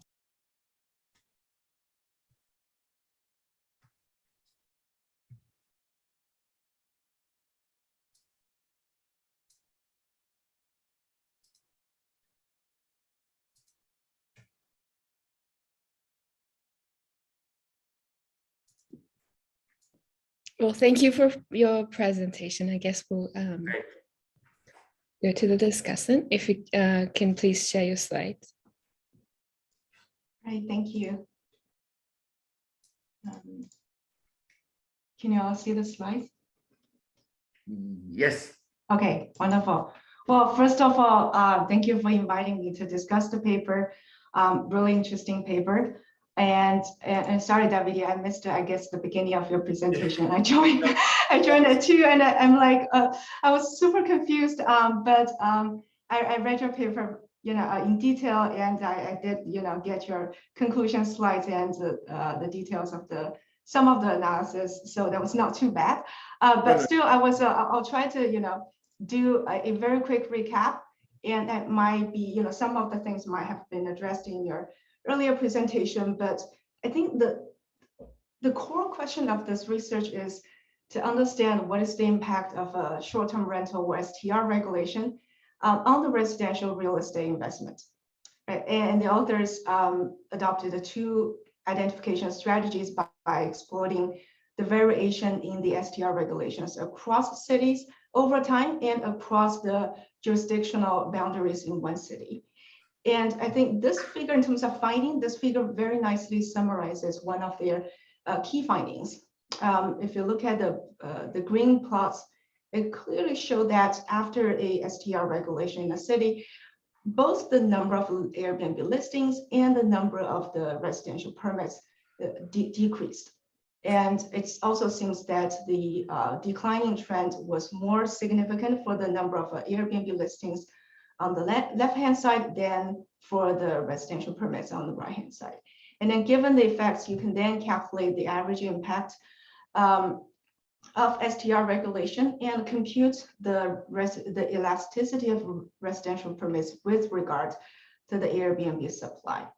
And another key finding, which I think is really interesting, is that they find that STR regulations had decreased the residential demand, in the sense that following a STR regulation, the home sales volume did not change, but home price did drop a lot. So the takeaway here is that short-term rental platforms like Airbnb can incentivize residential investments by increasing the economic value of having a residential home. For example, you can put your home on Airbnb for making additional income. And why do I like this paper? I think the paper is super interesting. First of all, it definitely answers an important research question about sharing economy. That is, what's the impact? There's a growing literature on understanding the impact of sharing economy platforms on various socioeconomic indicators, such as housing market, consumer welfare, and urban developments. And this paper certainly adds to that very important stream of literature. And I also think that it speaks directly to the core of sharing economy, which is the ability to enable people to utilize excessive capacities in their limited assets. For example, you have only one car, you have one small apartment, which is limited, but one spare seat in your car or a small room in your apartment is something that you can monetize. And it raises a question of, how do we think about the regulations that will pose challenges to this? And also lastly, I think the implications of this research can be very timely and relevant in a remote world. We're now having virtual conferences, meetings, and even classes. And I think looking forward, people will be more working from home and commuting, and hence buying in a home that is far away from work would be less a problem than they were before. And then despite a lot, and I mean, the list can go on despite a lot to like this paper. While reading the paper, I did have a couple of clarification questions, and some of them probably have been, addressed or explained in David's earlier presentation, but I'm just, still listing here, and I think it will be really helpful to be included in the paper. And I also would like to offer a few thoughts on possible empirical extensions. And starting with the data clarification, I like the idea of using residential permit data. I think I get the sense of why this is relevant, but it was not super clear to me in the paper regarding some of the details about this data set. For example, how is a residential permit obtained, through what kind of a process, and how long does it usually take?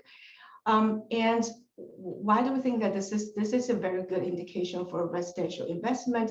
Particularly, I think we have here multiple data sets that can allow us to measure something related to people's demand or interest in buying homes. For example, I think we have a deed transaction data, and maybe we can get in the paper can provide more details on what specific information are there available in the different in the residential permit data and in the deed transaction data, and at what kind of a granularity. For example, and I think the paper uses Zillow's market prediction as the home sales prices. And I'm wondering, I might be wrong because it was not clear in the paper. Is it possible that we get the exact home location and the home's transaction price from the deed transaction data? If that's something that can be done from the deed transaction, I think maybe that might be a better way that might be a better measurement of home prices, because Zillow's algorithm in making market predictions might be biased in the sense that the prediction errors may be larger for some neighborhoods than for other neighborhoods. And then I also had a few questions regarding whether we can put more interpretations on the results, because I think the results are really interesting. And while I was reading the paper, I'm like, this is interesting, tell me more. So I'm making my wish list here. For example, one of the key findings was that Airbnb listings, there were a lot of Airbnb listings dropped out from the market. And I think it was like 30% of the listings dropped out after 24 months. It would be very nice to know, what are these Airbnb listings? Like, are they a single family house that is far away from the city center, or a small studio or small apartments in the downtown areas? And also this, and two questions regarding interpreting the result of this figure, which is, I love this figure. I think it's super clear. It's very interesting. But two more interpretations I would like to see is, first, if you look at the figure on the right-hand side, there's very interesting dynamics. The home prices did not change within, I think, the first 10 months after STR regulation, which might be explained by the typical cycle of a housing market. And then it was kind of steady in on the declining trend. And then after a couple of months, there was a big drop, and then the trend kind of stabilized. And I'm wondering what might be the factors driving this specific dynamics, and if the authors could provide a line on suggesting possible explanations, that would be really helpful. Another thing that I think is interesting is actually the figure on the left hand side. That is the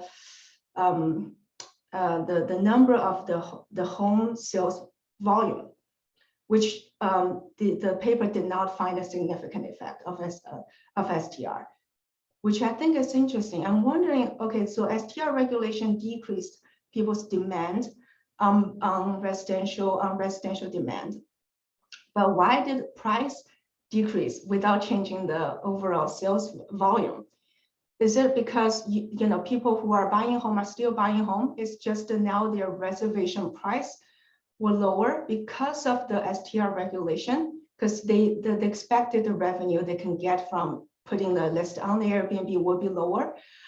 Or is it because there were certainly more supplies on the market because some Airbnb properties, they dropped out from the market, dropped out from the platform, and then maybe the Airbnb hosts, some of the hosts sold their homes. So certainly on the housing market, you had more supply, which might explain why the price went down. And also, I think that's related to one of my final question, actually, that is, what is the underlying mechanism? I think that the effects documented here are super interesting. But I'm still wondering what is happening here? Like, there's a STR regulation, and we know many Airbnb hosts, they dropped out from the platform. And then what happened? Did they sell their homes because of the decreased economic value of the listing? But I was wondering, because they can always put their listing on the long-term rental market. Or is it because there are some potential home buyers who would have bought a home and thinking of putting the listing on Airbnb, and now they now kind of hold off that financial investment or turns that investment to another option, because the STR regulation makes Airbnb less appealing. And if that is true, we should expect that STR would primarily affected those areas where the properties where the return on Airbnb was sufficiently high. And I thought about possible ways of exploiting the mechanisms. And these are two directions that I think might be useful. One is to exploit the variation in the regulations, because the regulations are different in the sense that some regulations mandate that the Airbnb host must also reside in the property. And some regulations put a cap on the number of days that can be booked in a year. So as a result, the same regulation will have a different effect on regulating different properties. Following this logic, maybe there's something that we can do to examine whether there are any difference in the effects across different properties. For example, if the regulation is about mandating the host also reside in the property, then we can look at whether the shared place versus the entire home on the Airbnb have a different reaction in terms of, I don't know, maybe changing their price or dropping out from the market. Because if it's entire home listed on Airbnb, it means that the host is not there. But if it's a shared place, there's no guarantee, but it's likely, it's possible that the host, him or herself, also lives there. And if the host also, also lives there, even the property was the only home of the host, then it should not matter how the STR regulation will affect the host, because if it's the only home of the host will still be living there. The host will not drop out from the market. And if the regulation is about putting a cap on the number of days that a property can be booked, then maybe we can look at the properties with a different overall demand in a year. If a property is kind of far away, it has very low demand, maybe because of the property itself or because of the location, that is, the overall demand is just far away, far below the cap, then the effect of a STR regulation on that types of properties would also be much smaller than on other properties. The other direction of exploiting the variation I was thinking is maybe to look at the variation across the property locations, like properties in the tourism attractions, commercial cores, like downtown areas or residential areas that that may be far away from city center. That is not a good place for tourism, for tourists, but still it's a very good place for primary living. If we can have some kind of information on different types of areas, maybe we can compare the Airbnb listing dropouts versus new home purchases in different areas, which I think might be a way where we can kind of differentiate whether, whether the home buyers buy a property primarily for putting it on Airbnb for short-term rentals or for on the long-term rental market. For example, if an Airbnb property is, if a property is in an area that is a tourism attractions, but it's not a place whether it's not a good place for not a very good residential place, then maybe that's a property that fits well with Airbnb listing, but not a property where home buyers would want to invest in putting the property on the long-term rental market. I'm sure there are more ways, and probably the authors have already thought about different ways of exploiting the mechanisms. But these are my few thoughts, and I'll just stop here. Thank you again. Thank you very much, Shunyan. Yeah, I mean, all the great questions. So let me try to answer a few of them. Okay, so yeah, we are trying to exploit, definitely we are looking more into policies, see if there is some heterogeneity. It's a lot of work because it's taking us forever to get data from the cities. It's very hard, but we are trying to definitely try to exploit some heterogeneity there. Regarding the measure, you are completely right. We are not very clear in the paper. We had to rewrite a bunch of things. So permits, so this data we got from the city are basically permits application that were approved. We used Cherre to map these permits to different type of permits, residential, commercial. One thing that we are doing in the paper also is showing that the effect that we see is only on residential and is not on other type of permit like commercial that should not be affected, for example. More data question. Yeah, Zillow. So what we use for Zillow is the median house price at the zip code level. I don't remember the name of whatever. I don't remember the name of the measure. Maybe it's bias. I don't know. This is something we use also in the previous paper and other people use. I don't know. Yeah. Sir, does the deed transaction have some information about the home transaction or the purchase? So technically, we can try to do the same analysis with the transaction data. You're right. We didn't try. I don't know why. I had to think about it. But yeah, probably maybe the deed transaction is another option to go with. Yes. My colleague said that it's better Zillow, but I don't remember why. He knows more about these things. But I think there was a reason, and I don't remember which one is the reason. But it's probably, I need to check. And then you definitely not. So there are a lot of mechanisms that can go on. We are trying to get into it a little bit more by looking also at the owner occupiers, fraction of owner occupiers and zip code. We are trying to put together more data. It's taking us a little too longer than expected, but hopefully we can get some more rich results soon. But thank you very much for the discussion. This was great comments. And if you actually can send it to me after this will be great. Yeah, definitely. It's a very interesting paper. Thank you. And let me know if you have any more questions, guys. So David, I have a question here. So I was wondering whether you could infer something about like any policy, and any policy is in some sense temporary, whether people form different beliefs about when the policy is going to be reversed. Reversed? Yeah. Like say, for example, right? So I had a comment earlier. I was thinking that, maybe to me, that's actually a good time to go into the market because it's low. I think for certain type, of course, depend, contingent on certain conditions. You cannot be facing a tight budget constraint because it may take a while. So, I mean, this kind of policies, how do people form beliefs?